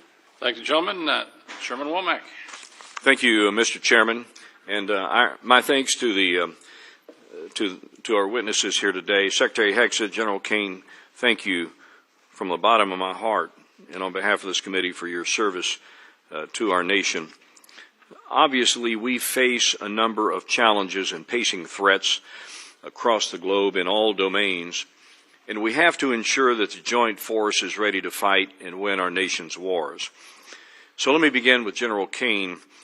What risks do the recent force structure changes or proposals in the Army and Marine Corps present to the joint force, given your global force integration responsibility? Can you speak to that for a minute? Yes, sir. And I'll be mindful of the environment that we're in and speak broadly. And thank you for the question. We are having to make some difficult choices to pivot some of the combat capability that we have now to the combat capability that we need in the future. Both services, alongside the Department of the Navy and the Department of the Army, are making those changes in order to provide us with the combat capability and capacity that we need at scale to create the dilemmas that we have to deliver for the joint force and our adversaries. So at this point, we're doing the right pivots, Congressman, to make sure that we have the right depth that we need. Secretary Hegseth, both of you understand the unique value proposition that the National Guard provides the joint force, having served. And gosh, for a long time, it was just me and Hal Rogers up here as the Guard guys. So it's good to have some company. As we're looking to be efficient with federal dollars, I always kind of believe that the Guard and the reserve component structure in general brought what I called value to the force. That I realize it's probably not at the same level of proficiency that the active duty counterparts might have, but they bring value to the force. And when we need to surge responsibly and quickly, then the Guard and Reserve are certainly at the ready to do that. My question is pretty simple.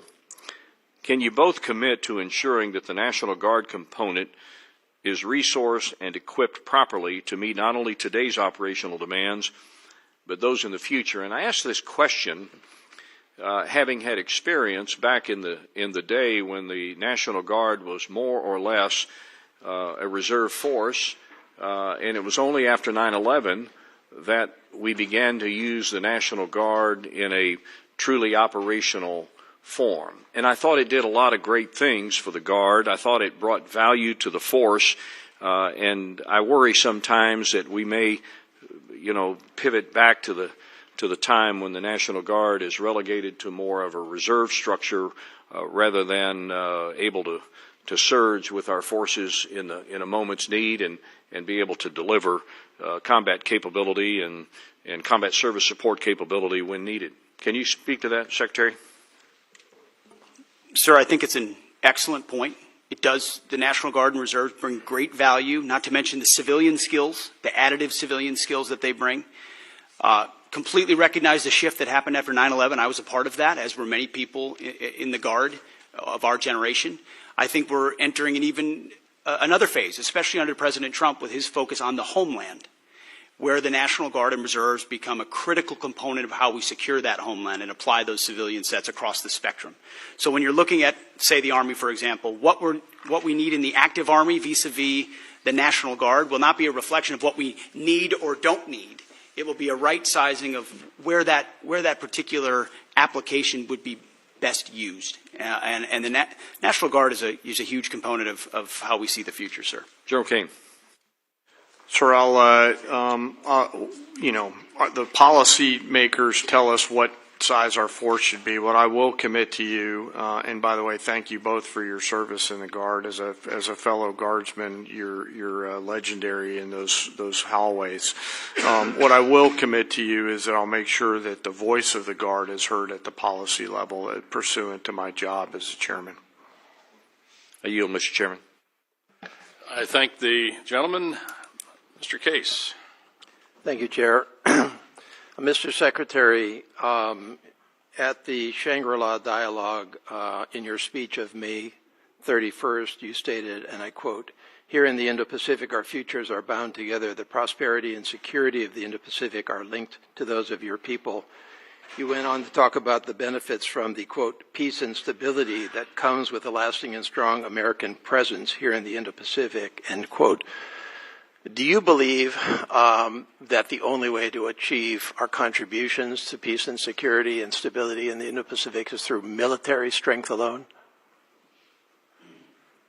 Sir, certainly not through military strength alone, although military strength is the business that we're in. So we're building partnerships across mill to mill, whether it's the Philippines, Japan, Australia, more actively than any other part of the world, because the application of American strength is not America alone. It's by, with, and through partners who share mutual objectives. And so we are very invested in military-to-military relationships. So you, as the Secretary of Defense, believe that we need to take a broader approach in the projection of national power, national influence than simply our military. Is that correct?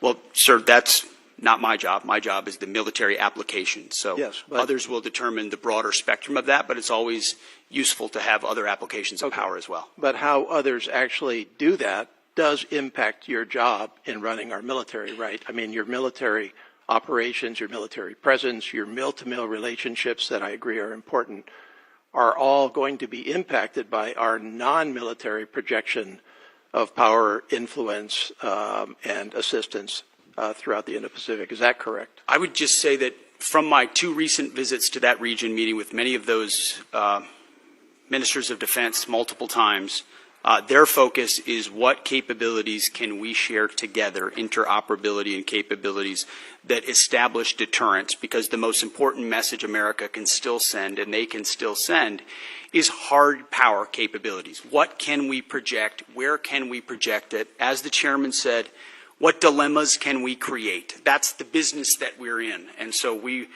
work with those partners that share common goals, and our militaries are working better together than they ever have. And I appreciate your focus on the military side. That's obviously directly your job, but I'm asking you to think and comment more broadly on our big picture approach to the world. This administration, for example, has proposed to reduce the State Department by $8.3 billion, the Economic Support Fund, the Development Assistance and Democracy Fund, and the Assistance for Eurasia. This administration has illegally sought to destroy the U.S. Agency for International Development, and in its budget request reduce it significantly down to close to zero.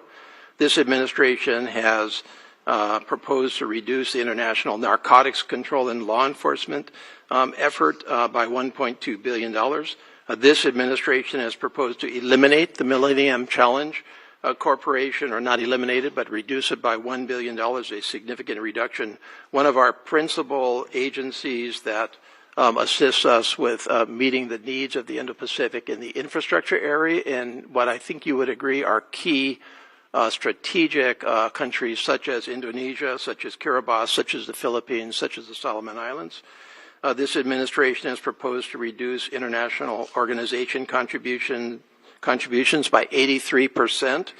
This administration is not following through on commitments that we made to the freely associated states, all of which are strategically critical to this country, to expand veteran services in those 3 countries, Palau, the Federated States of Micronesia, and the Marshall Islands. This administration appears to be slow walking the resurgence and expansion of the Peace Corps throughout the Indo-Pacific. Do you think that that will affect your job in the military space with your relationships with those countries? No, sir. I would add to that list the elimination of most USAID programs, which I don't hear anything about because a lot of them were wasteful and duplicitous, and I'm glad we got rid of them. Well, I've had those conversations as far as with those you mentioned international organizations, the 83% reduction. Again, I hear nothing about that because most of those international organizations are not serving U.S. interests. Mr. So we shouldn't be funding them if they're not serving U.S. interests. So I don't hear from our allies problems about that. Well, I don't think you're talking to the right people. Those were not part of their calculus of American if you power. talk to any one of those countries, they'll tell you that they're deeply concerned with the reduction of non-defense dollars, and it will, in fact, influence our presence and our contribution to your stated goal of peace and stability and security in the Indo-Pacific. I think they respect that we're reducing waste on programs that aren't actually affecting change on the ground. Mr. Diaz-Balart. Thank you, and to 3 of you, thank you. Thanks for being here, and thanks for your service. Mr. Secretary, I have 2 questions. First one is, and you mentioned recruitment at the beginning. During the last 4 years, we got used to just hearing how the recruitment was not doing well, and it was just the new reality. And then all of a sudden, that reality has changed. If you can comment on why that reality is, I think a lot of us know, but if you could talk to us a little bit about this new reality, which you don't hear much about in the press, about how that has changed dramatically. Question number 1. Question number 2 is, a number of years ago, Southcom was moved from Panama to South Florida. There's a lot of reasons for that move. It was to get it because it was in close proximity with others like Jayada South, Special Operations Command South and Homestead, Joint Task Force Guantanamo, the Joint Task Force Bravo in Honduras, the U.S. Coast Guard 7th District, which is the busiest district in the entire country, but also because in South Florida you have this multicultural, multilingual community, and as you know, Southcom deals with multiple countries, 40 different languages, and so it was not just a cost savings potentially, but it was also made a lot of sense. I believe that continues to be the case. Nothing has changed. If anything, what's changed is that the Western Hemisphere has gotten a lot more dangerous. And obviously we have Iranian influence, Russian influence, Chinese influence. I'm very grateful, Mr. Secretary, and I don't know how much you had to do with that, of the President's change in attitude on no longer appeasing enemies of the United States in the Southern Hemisphere, whether it's Venezuela or Cuba. But again, there goes the importance of having Southcom where it is. And I just would like your thoughts, if you've had an opportunity to look at that, because it was moved from Panama. It just wasn't in South Florida for the heck of it. It was a decision made. It was the right decision. It's proven to be the right decision. So 2 questions. If you can answer them, I'd love to hear it. Well, sir, thank you for the question about recruiting. What changed is a commander-in-chief that America's young people believe in. President Trump was elected in November, inaugurated in January, and at first I called it the Trump bump. But then it became clear that's not enough. This is a tsunami of support amongst young Americans who want to serve under a president who they know has their back, who will fund them properly, who will not use them unnecessarily, and will make sure they are part of deterrence for the country with a focus, first and foremost, on the homeland, then deterring strengths and making sure our allies step up and carry more of the burden. So you've got a historic surge in the Army, the Marine Corps, Navy, Air Force, you name it. Americans are responding because the President says a new spirit. And he's right, and you can feel it in the ranks. You go out to formations, you talk to men and women on the border, they believe in what they're doing in securing that southern border. You talk to them across the world, they're enthused about this new administration and its leadership. So it's President Trump, sir. And then as far as Southcom, it is President Trump's focus on our hemisphere has in many ways reinvigorated the mission of Southcom and the recognition of securing American interests, but also pushing back Chinese malign influence. Panama is a great example of that, but across Central and South America. So Southcom is right where it is. We're grateful for the great work that they do. I've had an opportunity to spend a lot of time with them and their commander, and we work by, with, and through a lot of allies. Mr. Secretary, I'm a little confused. Are you telling me that the folks that are now voting with their commitment to the country are not upset that they're not able to use different pronouns? Is that not a priority for the folks that are now signing up for our military? Well, sir, if they wanted to get a woke indoctrination, they could just go to college. Instead, they're joining the military, where we're focused on the basics. We know men are men, women are women, standards will be high, and we're getting rid of the distractions, the ideologies, the politicization that was in our ranks so that soldiers, men and women, can do their jobs on behalf of the nation. I think that's all that American people, all the people who want to serve want, is that clarity and that support, and President Trump is giving it. Well, Mr. Secretary, I would also add that I think having you there has made it very clear what the attitude is. And I will tell you, to me, it's really, really refreshing, and I thank you all. I yield back. Thank you, sir. Yields back. Ms. Lee. Thank you, Mr. Chairman. Thank you for being here. Mr. Chairman, I ask unanimous consent to submit to the record an article from the New York Times entitled, "China's Chokehold on This Obscure Mineral Threatens the West Military." Without objection. Mr. Secretary, this article that I just referenced outlines how the Department of Defense paid an Australian firm 10 times more than it paid MP Materials, an American firm, to onshore the full ecosystem of rare earth production. MP, the largest U.S. rare earth producer, has invested $1 billion of its own capital since 2020 and employs more than 800 Americans. Yet it was undercut by an Australian firm that never even broke ground in the U.S. MP Materials is ready to install their samarium processing equipment and help the U.S. combat China's export controls. And I want to note that China produces the entire world's supply of this obscure rare earth metal that is used almost entirely in military applications because of its use in heat resistance magnets. So my question is, in accordance with the administration's America First agenda, do you agree that subsidies should first support U.S. companies already investing hiring and paying taxes in the United States? And can I have your support in ensuring that the Department critical mineral policies will align with this goal? Ma'am, it's an excellent question.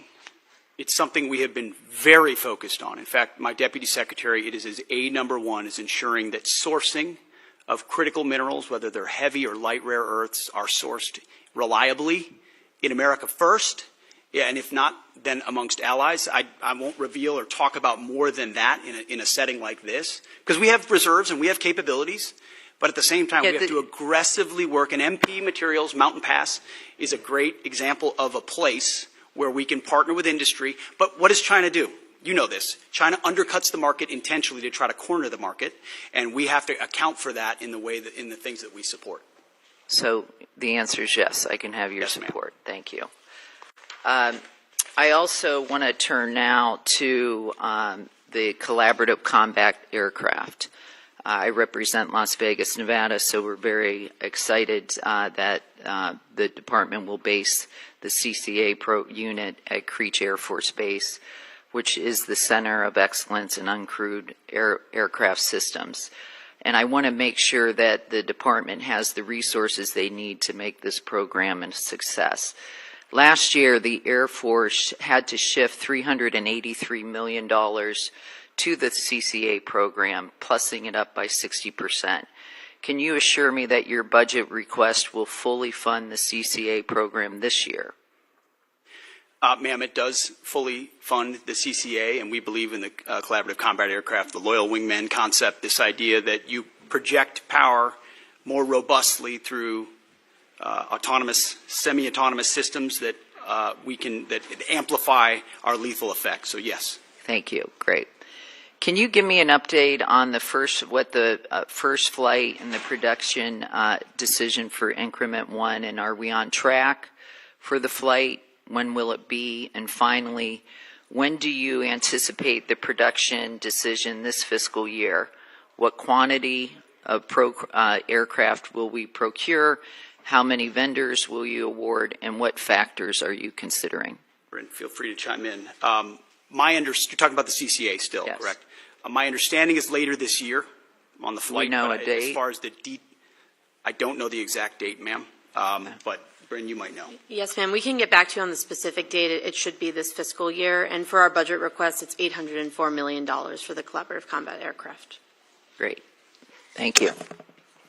How much time do I have left? I'll just also, can you then outline what is planned for Increment 2? What type of capabilities can we expect, and what timeline in critical milestones? We'll get back to you on that one. Okay. Thank you. With that, I yield. Thank you, gentlelady. And I'd just like to point out that Mountain Pass is in San Bernardino County, California. So one of the only critical mineral mines left in the United States. So hopefully that'll change soon. Mr. Joyce. Nope. Mr. Elzey. Thank you, Mr. Chairman. Sergeant Major Troy Black, thank you for all your years of service. You've been serving this country since Ronald Reagan was president in 1988. You leave behind a distinguished career in uniform, wearing that uniform, service to your country. You have served as the senior enlisted advisor to the Commandant of the Marine Corps and now to the Chairman of the Joint Chiefs. And I think what will be most missed, if you didn't know this about him, in 2010, he received the Bronze Star with a Combat V for running across several hundred yards of mine-in-placed fields to pick up a fallen Marine. You're a Marine's Marine. You will be missed. You are the pride of Louisville, Kentucky. And I'd like to say, on behalf of this committee and our nation, we're grateful, and fair winds and following seas.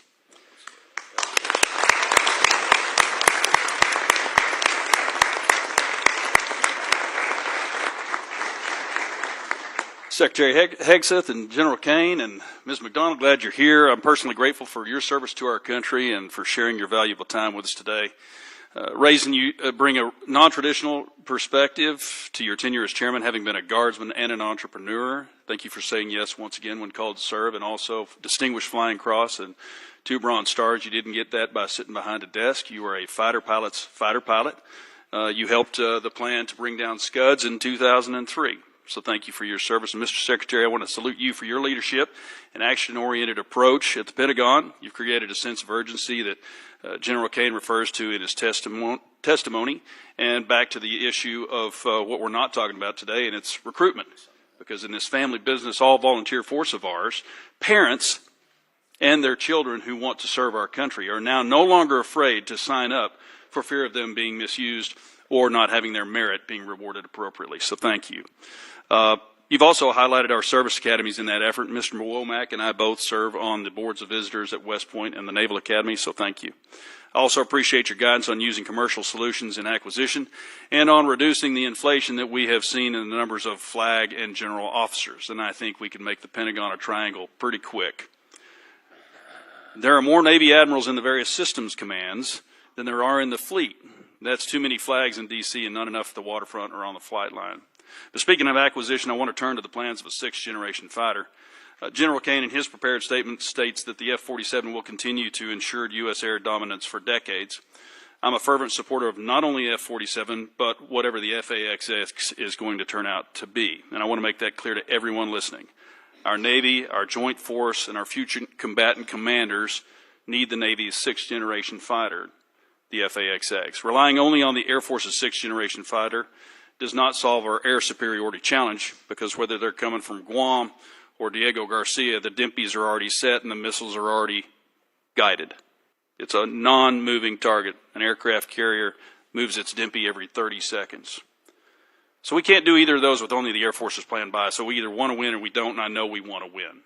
We have to do it with the FAXX. And a 3-year delay is a de facto cancellation and a win for China, and they are watching. And don't take my word for it. They're conducting unrestricted warfare against us right now. And if you read the 36 guidelines from the 6th century, and they talk about how do you defeat an enemy, or Sun Tzu, you defeat them at home with fentanyl, by taking out our military members before they can even join, 70,000 a year. They are being successful in how they're doing unrestricted warfare, and that's exactly what they're conducting. They're also showing us their sixth-generation aircraft right now, and there's at least 3 that we know they're working on. We can't give the field to them and say fifth generation is okay for the Navy, but it's not for the Air Force. We must have both. So several well-informed, well-respected leaders shared with us the importance of having both the Air Force and the Navy sixth-generation fighters, Admiral Paparo, General Alvin, and Admiral Kilby acting CNO. I'm not going to put you all on the spot, but I just want to make it clear. If you'd like to address it, you may. I'm just putting it that it's that important to me. So what troubles me about the Pentagon needing to be a triangle now is that one of my favorite movies is Office Space. Remember Milton? Milton down there with the swing line. We're not really sure what he did, but he sure made a lot of trouble for everybody.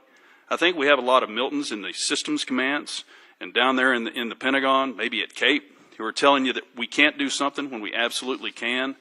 They need to go. So let's get rid of the Milton. Let's invest in this generational investment. I'd like to thank Chairman Calbert, Chairman Calbert, for his investment in the FAXX and the bill, and present to this subcommittee later today. So thank you all. Appreciate it. Okay, go Navy. Mr. Morelli, you're recognized. Thank you, General, Chairman. I'm grateful for your service and grateful, Mr. Chairman, for the hearing today. I don't want to pile on, Mr. Secretary, and I'm brand new to this subcommittee, but I will say that in the same way we wouldn't go into battle without knowing the number of troops, our weaponry, the number of armaments, equipment, supplies. It's really almost impossible for this committee to do its job without details from the President, from the Department on a budget request. So I wonder whether or not we could get a commitment from all of you to come back before the committee when the full the President's budget request has been delivered, so you can answer questions in detail about it. Certainly, we'll make sure you get those details, Congressman. Well, getting the details is important, but also being able to answer questions about those details and what they mean, I think would be helpful. So obviously, this is the chairman's decision, but I would ask you to consider coming back before the committee when the President's budget request is submitted to us, so we could get your sense of the various items in it. I want to go back to a topic I think Ms. Capter raised, which is Ukraine, and I really appreciate your comment that when you referred to partners on our side like Ukraine, so I'm glad we still consider them partners on our side. Last week, the Ukraine Defense Contact Group met in Brussels. I know we did not attend, you did not attend, and I don't believe you appeared even remotely, but that was a meeting which allies coordinated billions in aid to help Ukraine. We're talking about funding right now without a budget, without a plan to sustain U.S. support in what I consider the most serious conflict in Europe in a generation. So can you at least give us a sense, Mr. Secretary, of the presidential drawdown aid authorized through January 20th? Do you know how much has actually been delivered? Just the presidential authority that was given through January 20th when the new administration took over.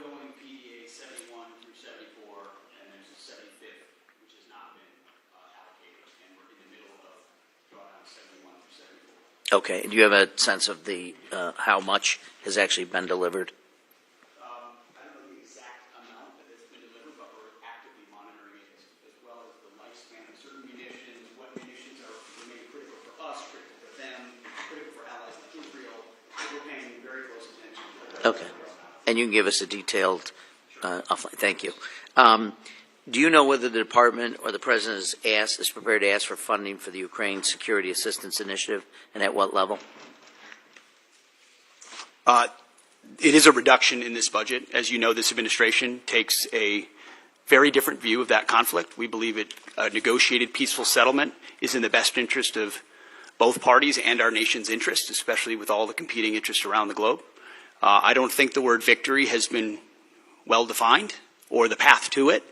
And as a result, a path to peace that stops the killing and the carnage is something that President Trump is very invested in. Well, look, I would certainly, I think I would define victory as making sure incursions, illegal incursions by the Russian Federation into Ukraine, which is a sovereign nation, would be a victory, but I'll leave that aside. I want to just touch briefly on, with the limited time I have, the President's announced $175 billion Golden Dome. It's been talked about. I know that what has been talked about, we understand that reconciliation includes a $25 billion down payment. We haven't really received much in clarity on the specifics. Can you tell me what the $25 billion will be used for? Excuse me. There are many specifics that are not fitting for this setting. We're happy to get you at the appropriate level the specifics you request. But what we've done is we've built out the entire understanding of what the architecture would look like, ensuring it includes existing capabilities that can be fielded rapidly. As President Trump has made the case, we need this now, not conceptually in the future. You know, we had SDI under Ronald Reagan, which was a concept. We've fast forward to the ability to deliver these things, and the American people deserve that kind of protection. So multiple layers for multiple different types of threats, coordinated with sensors, both on the ground and in space at other layers. And we've got one of our best Space Force generals fully focused on that project in General Gutlein, who has a background in understanding those types of architectures. So we've pulled the program up to the Office of Secretary of Defense to make sure it's monitored on a monthly basis. Can you tell us what the appropriations request will be for Golden Dome in the 26 fiscal year? Well, the gentleman could, go ahead, Brendan. Excuse me, Ms. McDonald. You can get back to us on that, and for the record, and we would appreciate that. Mr. Fleischman, you're recognized. Thank you, Mr. Chairman. Want to welcome Secretary Hegseth, General Caine, and Mrs. McDonald. Thank you. This has been an outstanding hearing. Let me just say this. The world is a dangerous place. The nation is a dangerous place. Heartfelt thank you to each and every one of you officers stepping up and for doing an exemplary job. Thank you so much. As most of you know, I represent the 3rd District of Tennessee. That's the Great Oak Ridge Reservation, birthplace of the Manhattan Project.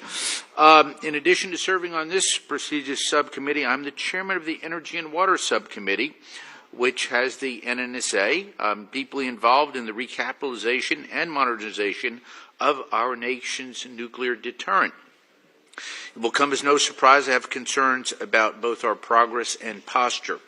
Our progress is a concern as we are recapitalizing the entire nuclear deterrent all at once. Meanwhile, Russia has recapitalized its triad minus some bombers, and China is rapidly expanding its numbers and fielding a triad. Of course, there's also North Korea and the looming prospect of a nuclear Iran. As we focus more on the Pacific, our post-Cold War posture is a concern due to the lack of in-theater non-strategic nuclear weapons. This creates a deeply worrying capability gap in the most critical theater. I'll ask my questions and ask for your answers then. First, Secretary Hegseth, given this troubling strategic threat picture, what is your outlook on the current pace and scope of nuclear recapitalization? And then, General Caine, what are your ideas to fill this non-strategic nuclear capability gap in the Pacific? Are there any ways Congress can better support the Department's efforts to meet these increasingly tight deadlines? And I'll listen to your responses. Thank you. Sir, thank you.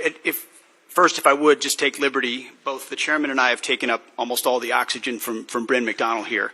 I would just take issue with the characterization that we have not delivered a budget and we don't have details and we're not delivering on it. She and her team have done a fantastic job of working as rapidly and as detailed as possible to deliver what we feel very confidently is a robust, detailed delivery of the President's agenda for FY26. So, Bryn, thank you for the work that you're doing and all the details and focus on that have come through. And that the nuclear triad is certainly a part of it. NC3, every single aspect of that.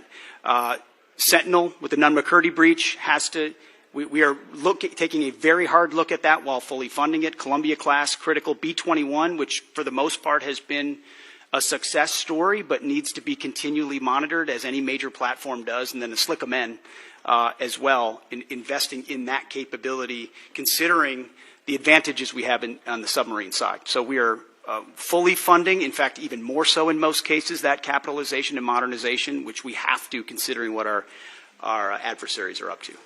Thank you, sir. Sure. I just echo the Secretary's comments about non-strategic nuclear weapons, SLICM-N, and the others. I think it really, for me, centers around 4 C's that we got to do across the enterprise. Change the culture to get after it faster. That's the first one. We got to create competition across the continuum in the defense and national industrial base. We need to buy better contracts and get greater capacity. So no ads other than that, Congressman. Thank you. So if I may, you all feel reasonably comfortable with the way that we're modernizing our triad? Well, sir, I'm not comfortable with the way the Sentinel upgrade had been happening. Understood. With the recognition that it is behind and can't be. And so we're getting at dynamic ways to address that. Different alternatives. Our Deputy Secretary and his team very focused along with Bryn. What do we fund? Why do we fund it? How do we look at new ways to do it? Because the way we've approached it so far has gotten us nowhere fast. Thank you. By the way, I welcome you all to visit Oak Ridge at any time. Thank you, and I'll yield back. Thank the gentleman. Mr. Aguilar. Thank you, Chairman General Calbert. That's right. Thanks to the witnesses for being here. That's okay, Private. Go ahead. The clock's still moving, Mr. Secretary, I want to express my severe concern with the deployment of the National Guard in Los Angeles without consultation of the state of California. There have been photographs that have shown these troops sleeping on the floor and have not been provided fuel, food, or water by DOD. How long will this deployment last, and why were we unprepared to provide them basic necessities such as food and water? The commanders and troops on the field are very well prepared, sir. They responded incredibly rapidly to a deteriorating situation with equipment and capabilities. We have made sure from the top down, as a Secretary of Defense who's been in a unit holding riot shields outside the White House during the chaos of the summer of 2020, I know what it's like to be immediately deployed into a situation like that. There are moments where you make do as best you can temporarily, but we are ensuring they're housed, fed, water capabilities in real time from my office, because I care that much about the California Guard and the Marines and the men and women who are supporting our ICE agents on the ground. It's true every day, and that's a disingenuous attack that misrepresents how much we care about our troops and what they're doing to defend ICE agents. I'm not going to take the fact that we don't care about the troops. Nobody cares more about the troops at the top than this Secretary and the Chairman and our department. How long will the deployment last? We stated very publicly that it's 60 days. Because we want to ensure that those rioters, looters, and thugs on the other side assaulting our police officers know that we're not going anywhere. We're here to maintain the peace on behalf of law enforcement officers in Los Angeles, which Gavin Newsom won't do. What is the estimated cost of the deployment for the Guard and the Marines to L.A., and where's this funding coming from? Will it be coming from quality of life programs that affect our service members or our families? If you want to wait till I finish, before I hand it to such as updates, housing, and barracks. Before I hand it to Bryn, the insinuation that we're pulling money from housing and barracks in order to fund this is disingenuous and incorrect. Just asking. Bryn can give you the numbers, absolutely. So the current estimated cost is $134 million, which is largely just TDY costs, travel, housing, food, etc. Where's it coming from? That's the cost, but where's it coming from? Out of their O&M accounts. With the most recent deployment of the Marines, Mr. Secretary, what's the justification for using the military for civilian law enforcement purposes in L.A.? Why are you sending war fighters to cities to interact with civilians? Every American citizen deserves to live in a community that's safe, and ICE agents need to be able to do their job. They're being attacked for doing their job, which is deporting illegal criminals. That should happen in any city, Minneapolis or Los Angeles. And if they're attacked, that's lawless, and President Trump believes in law and order. So he has every authority, and he has done mobilizing National Guard or active duty troops under U.S. code to protect federal agents in their job, which is exactly what we're doing, and we're proud to do it. We're proud to do it. 10 U.S.C. of the U.S. Code 12406 as a legal basis that the President used cites 3 examples and circumstances for the Guard: invasion by a foreign nation, rebellion or dangerous rebellion against the authority of the government of the United States, or the President is unable with regular forces to execute the laws of the United States. Which authority is triggered here to justify the use? I don't know. You just read it yourself, and people can listen themselves, but it sounds like all 3 to me. If you've got millions of illegals and you don't know where they're coming from, they're waving flags from foreign countries and assaulting police officers and law enforcement officers, that's the problem. The laws of the United States? No, the governor of California is unable to execute the laws of the United States. The governor of the California has failed to protect his people, along with the mayor of Los Angeles, and so President Trump has said he will protect our agents, and our Guard and Marines are proud to do it. The law also says, Mr. Secretary, that the orders for these purposes shall be issued through governors of the states. You and I both know that President Trump has all the authorities necessary, and thankfully he's willing to do it on behalf of the citizens of Los Angeles, on behalf of our ICE agents, and behalf of our country. We've also pulled $1 billion for the border as well. So this just goes into the same fund, 134. Congressman, what's the 134 million? I was asking Ms. McDonald. Okay. 134 million goes on top of the billion that's been pulled for the border. So the funding that was pulled for this year was largely in FSRM, and in this budget we're actually looking to plus that funding back up to backfill that for our troops and for their families. Thank you. Thank you, Mr. Chairman. Thank the gentleman. Mr. Valadeo. Thank you, Chairman. Thank you, Secretary. Thank you, General. Thank you, Ms. McDonald, for being here. I know a lot of things have been asked already, and since I'm the bottom of the totem pole on seniority here, all my questions get asked first, so I'll hit one that's a little closer to home for me. Secretary Hegseth, thank you for addressing the challenges military families have faced under their Global Households Good contract. I've heard directly from my constituents about these issues, so I appreciate your directive to review the contract and raise rates during peak PCS season. Can you commit to continuing to work with us to monitor the impact and make further improvements as needed? Sir, I appreciate the question. We heard as well the worsening PCS change of station process that military members are facing, that the new attempt to reform it had failed, and we got that word quickly. And when we did that, we didn't try to excuse it away or cover it up. We immediately confronted the process. We fired the person in charge, and we said, we're going to, in this peak season, plus up the amount we reimburse so that families are reimbursed properly. And we use both systems, the legacy system and the new system, to ensure their needs are actually met. At the end of that process, we will then do a thorough reform of how it actually happens. It hasn't worked for far too long. Everybody knows it. It's about time we take a look at the process. I mean, think about the things we can deliver in real time to people in far-flung places across the country and across the world. And you can't reliably move an E4 from California to New York and ensure that the goods get there within a week. That's a failure of the United States military, and we're going to fix it. I appreciate that. Next question, Secretary Hegseth. With rising tensions involving Russia and China, what steps is the Department taking to ensure our defense industrial base can meet surge demands across multiple theaters? Are we seeing adequate investments in munition stockpiles, logistics, and supply chain resilience, in particular when it comes to critical inputs like rare earths and other essential minerals? I would just echo exactly what you said. It's because of the urgency of the moment, the reality of the threats we face, the threats that are joining forces in sort of an anti-American, anti-Western bloc. Are developing capabilities that they're fielding and trying in other theaters to refine them. The munitions that we have, where we use them, how we procure them, and what we use them for, the supply chain that goes into the materials on those munitions. Unfortunately, we inherited a department that didn't pay enough attention to that seemed to think sourcing from adversaries was going to be okay in a time of contingency or crisis. We are changing that.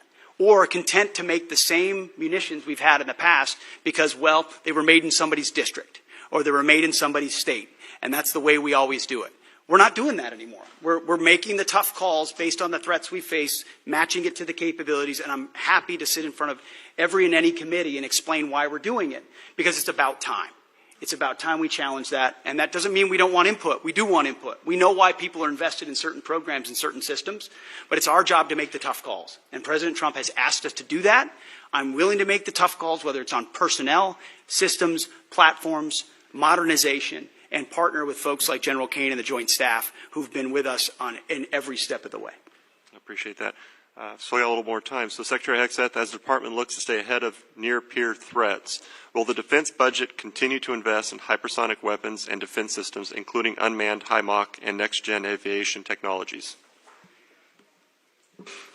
The answer is yes. In a way, unfortunately, the previous administration did not. So if you're looking at long-range fires, autonomous systems, hypersonics are part of warfare of the long-range drones, a part of the warfare of the future.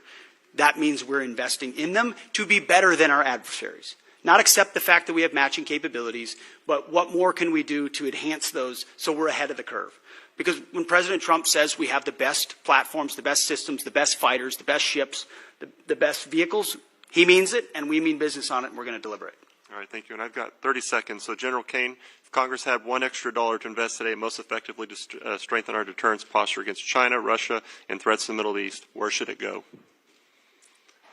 20 seconds. Wow, I'm gonna take 19 of those, Congressman. Probably in munitions. I don't know how much we'd buy for $1, but I'd want to make sure that the joint force is properly armed at scale at the tactical edge, and the youngsters that volunteer to serve have what they need. I appreciate that. Thank you, Chairman. I yield back. Thank the gentleman. Mr. Joyce. There we go. Thank you, Chairman. Secretary, everybody, I appreciate we had to go out to other, you wouldn't believe this, but there are other hearings taking place. So I went over to bug Secretary Turner and now came back. So it's your turn. Secretary Hegseth, your April 30th memo on Army transportation and acquisition reform directs the Army to expand prepositioned stocks of equipment to the Indo-Pacific. I expect we would need to enhance our industrial base capacity to support this effort. Can you discuss the importance of increasing prepositioned stocks in the Indo-Pacific and how this affects the Army's resources for FY26? It's It's a great question because it marries up two things that need to be linked and synced and often aren't, right? The capabilities that we have in the priority theater and where we preposition those capabilities. So my job exists on multiple axes of that. One is working with allies and partners to make sure we have places to preposition them, many of which we can't talk about here today, but in the event of a contingency, we can't be relying on a supply chain that reaches all the way back to the States or even to Hawaii or even to Guam. You need to recognize the prepositioning of stocks. But then you have to have those stocks, and they have to be the relevant ones for the systems that you're deploying, and you need a defense industrial base to deliver on that, which is why we've made historic investments in munitions, focusing on priority munitions that would be applied in our priority theater, with a recognition that every munition we spend somewhere else, and I say that as someone who, very proudly, we conducted a very successful freedom of navigation campaign against the Houthis to ensure that our ships don't, and by the way, 2 of our ships transited the BAM successfully, and the ceasefire held very recently. So doesn't mean you don't expend munitions. You judiciously expend them with an understanding that you have to safeguard others for future fights and prepositioning, and then invest in your industrial base. And I think that's why you see a budget with a 13% increase. 13% increase in a defense budget is significant and allows us to both invest in the President's priorities and fast-track munitions that we're going to need. For a guy chairing a committee that has to cut his by 57%, I can tell you getting a plus 13 is a lucky day. Chairman Caine, our forces face growing challenges sustaining operations across contested environments, particularly in the Indo-Pacific. China is investing in capabilities designed to disrupt supply lines, access to forward operating bases, and target critical logistic nodes. What steps are you taking to strengthen contested logistics capabilities, and what investments can Congress make to ensure that you have operational resilience?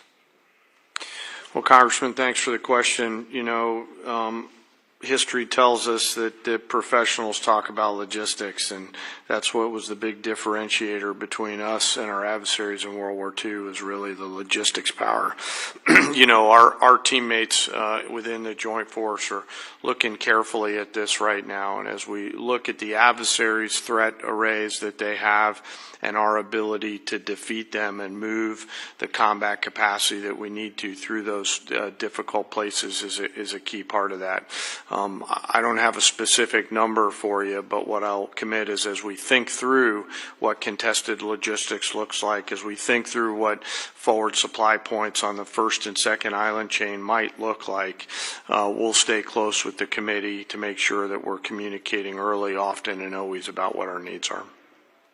I certainly appreciate that, and I'd throw out that having a small Air Force Reserve airport in Youngstown, Ohio area. Some great C-130Js up there, Thank you. Congressman. Yeah. Appreciate the help on our fire department for the new inventory we got. But the old stuff we had there, you had maybe 8 planes. You were cannibalizing 3 to feed the 5 because we didn't have parts and storage and those type of things.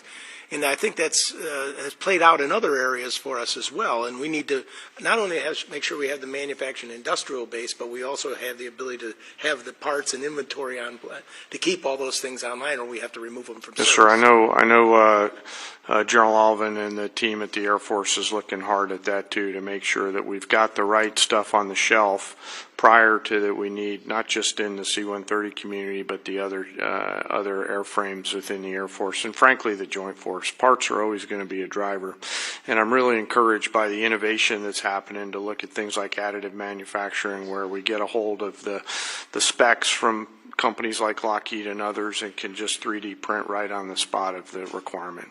Those have to be in any procurement you do from now on. Yes, sir. I think so, sir. It's, the force of the future will fix on the spot, so they'll need to be able to have the parts right there. And as we look at mission command and delegating authorities and responsibilities to our younger commanders and complex command and control problems, part of that is going to be the ability to sustain our force out there at the edge.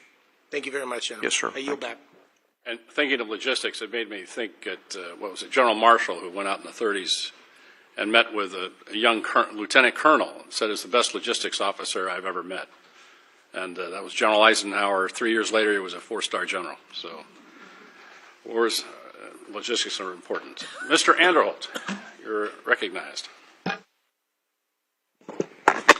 Thank you, Mr. Chairman, and thanks everyone for being here today, this morning. And as we wrap up the hearing today, let me say the Golden Dome Initiative represents, in my opinion, a substantial investment in our national security, and I credit this administration in pursuing this bold project, and I share your ambition for it.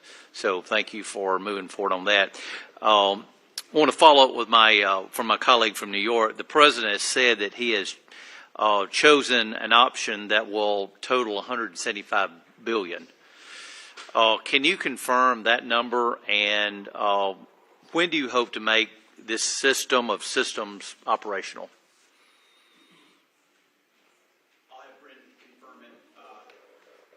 I'll have Bryn confirm it, but our belief is that 175 is the totality, that this is the initial investment, but that a lot of the investment will eventually be in systems, some of which are already in production. We'll need to ramp up the production of them because the President has charged us with having this mission capable by the end of his term. This is not something that's futuristic. This is not something that will happen in some distant future based on some technology we don't yet have or can't field.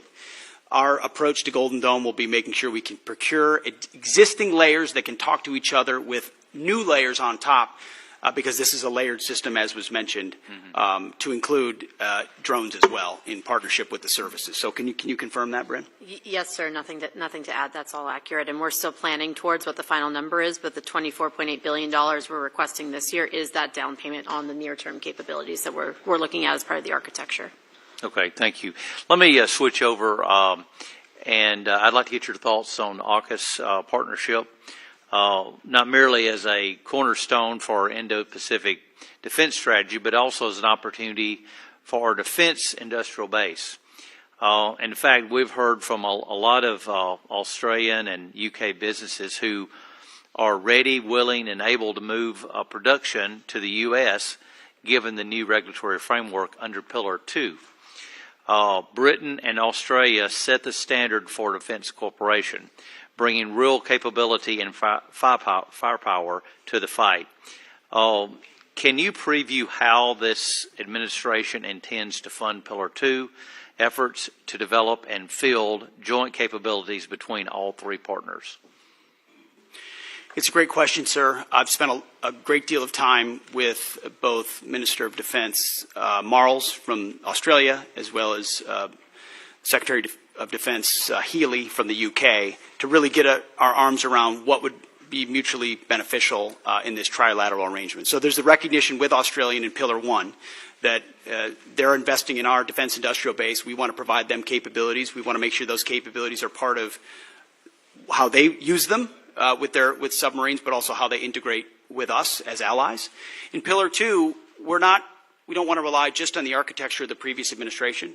We're looking at sort of the opportunity for a signature program or programs we can work on together that benefit all three, that create processes or procurement opportunities of systems we need for future fights. And we've had, in fact, as recently as last week, I spoke with Secretary Healy about that. And we're looking for those one or two signature programs. We've got a menu of options. We're at the point where we'll get to right-sizing it and determining it. And you feel at this point that things are on track, and you're... That's what we're monitoring, especially in Pillar 1, sir, to make sure that expectations are properly set, so that we're not missing deadlines or expectations are shifted in the wrong direction. So we're having honest conversations with our allies, like we should, with a recognition that by investing in each other in that defense industrial base, we can have a multiplying effect. Thank you. I yield back. Thank you, gentlemen. Ms. McCollum, any closing statement? Yes. Thank you, Mr. Chair. So to Mr. Aguilar's question, and Ms. McDonald, you were helping to fill in the blanks. The money's coming from FSRM, and that's about a 25% cut to that budget to fill on what's happening on the border and now what's happening in Los Angeles. If you could get us the details of what's not going to happen in that account because of that, that would be fabulous. We might want to look and see if we prioritize things in next year's budget to make sure that they're covered. Mr. Secretary,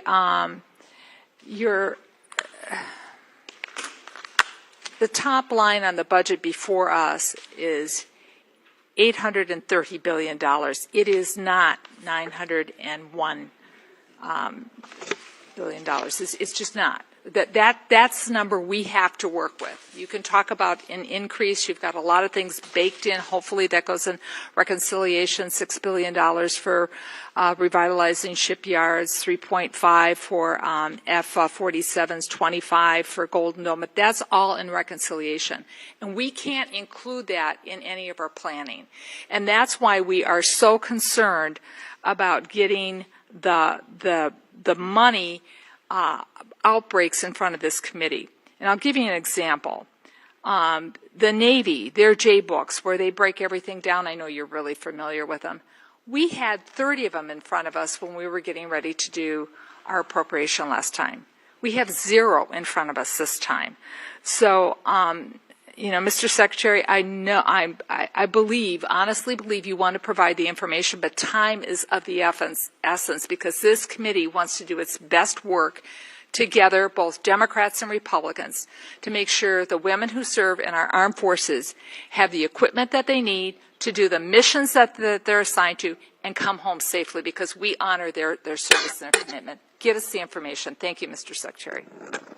I thank the gentlelady, and I just make it's where we're going to agree that we need some more detailed information. We're going to go ahead and we're going to go upstairs here and do the subcommittee mark, but then we're later this week we're going to do the full committee mark on this bill. The Senate is pushing off doing their appropriation bills in general until after reconciliation passes because they want to incorporate that. But we don't have the luxury of time. We'll just have to work out the differences we have in conference. But it's hard for us to do our job without the J-books, without the detailed information. And I know you know that. And so you might talk to your friends at OMB, and if OMB has any friends, I don't know if they do, but and see if they can get this going for us, because it would be very helpful. With that, Mr. Secretary, thank you. Chairman, thank you. And Ms. McDonald, thank you. We appreciate all of you being here today. We are adjourned. Thank you. Thank you, General.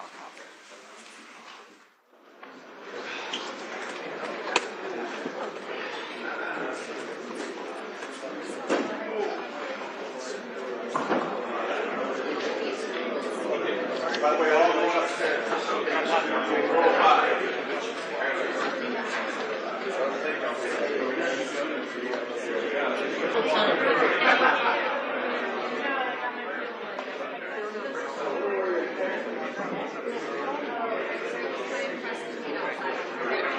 Yeah,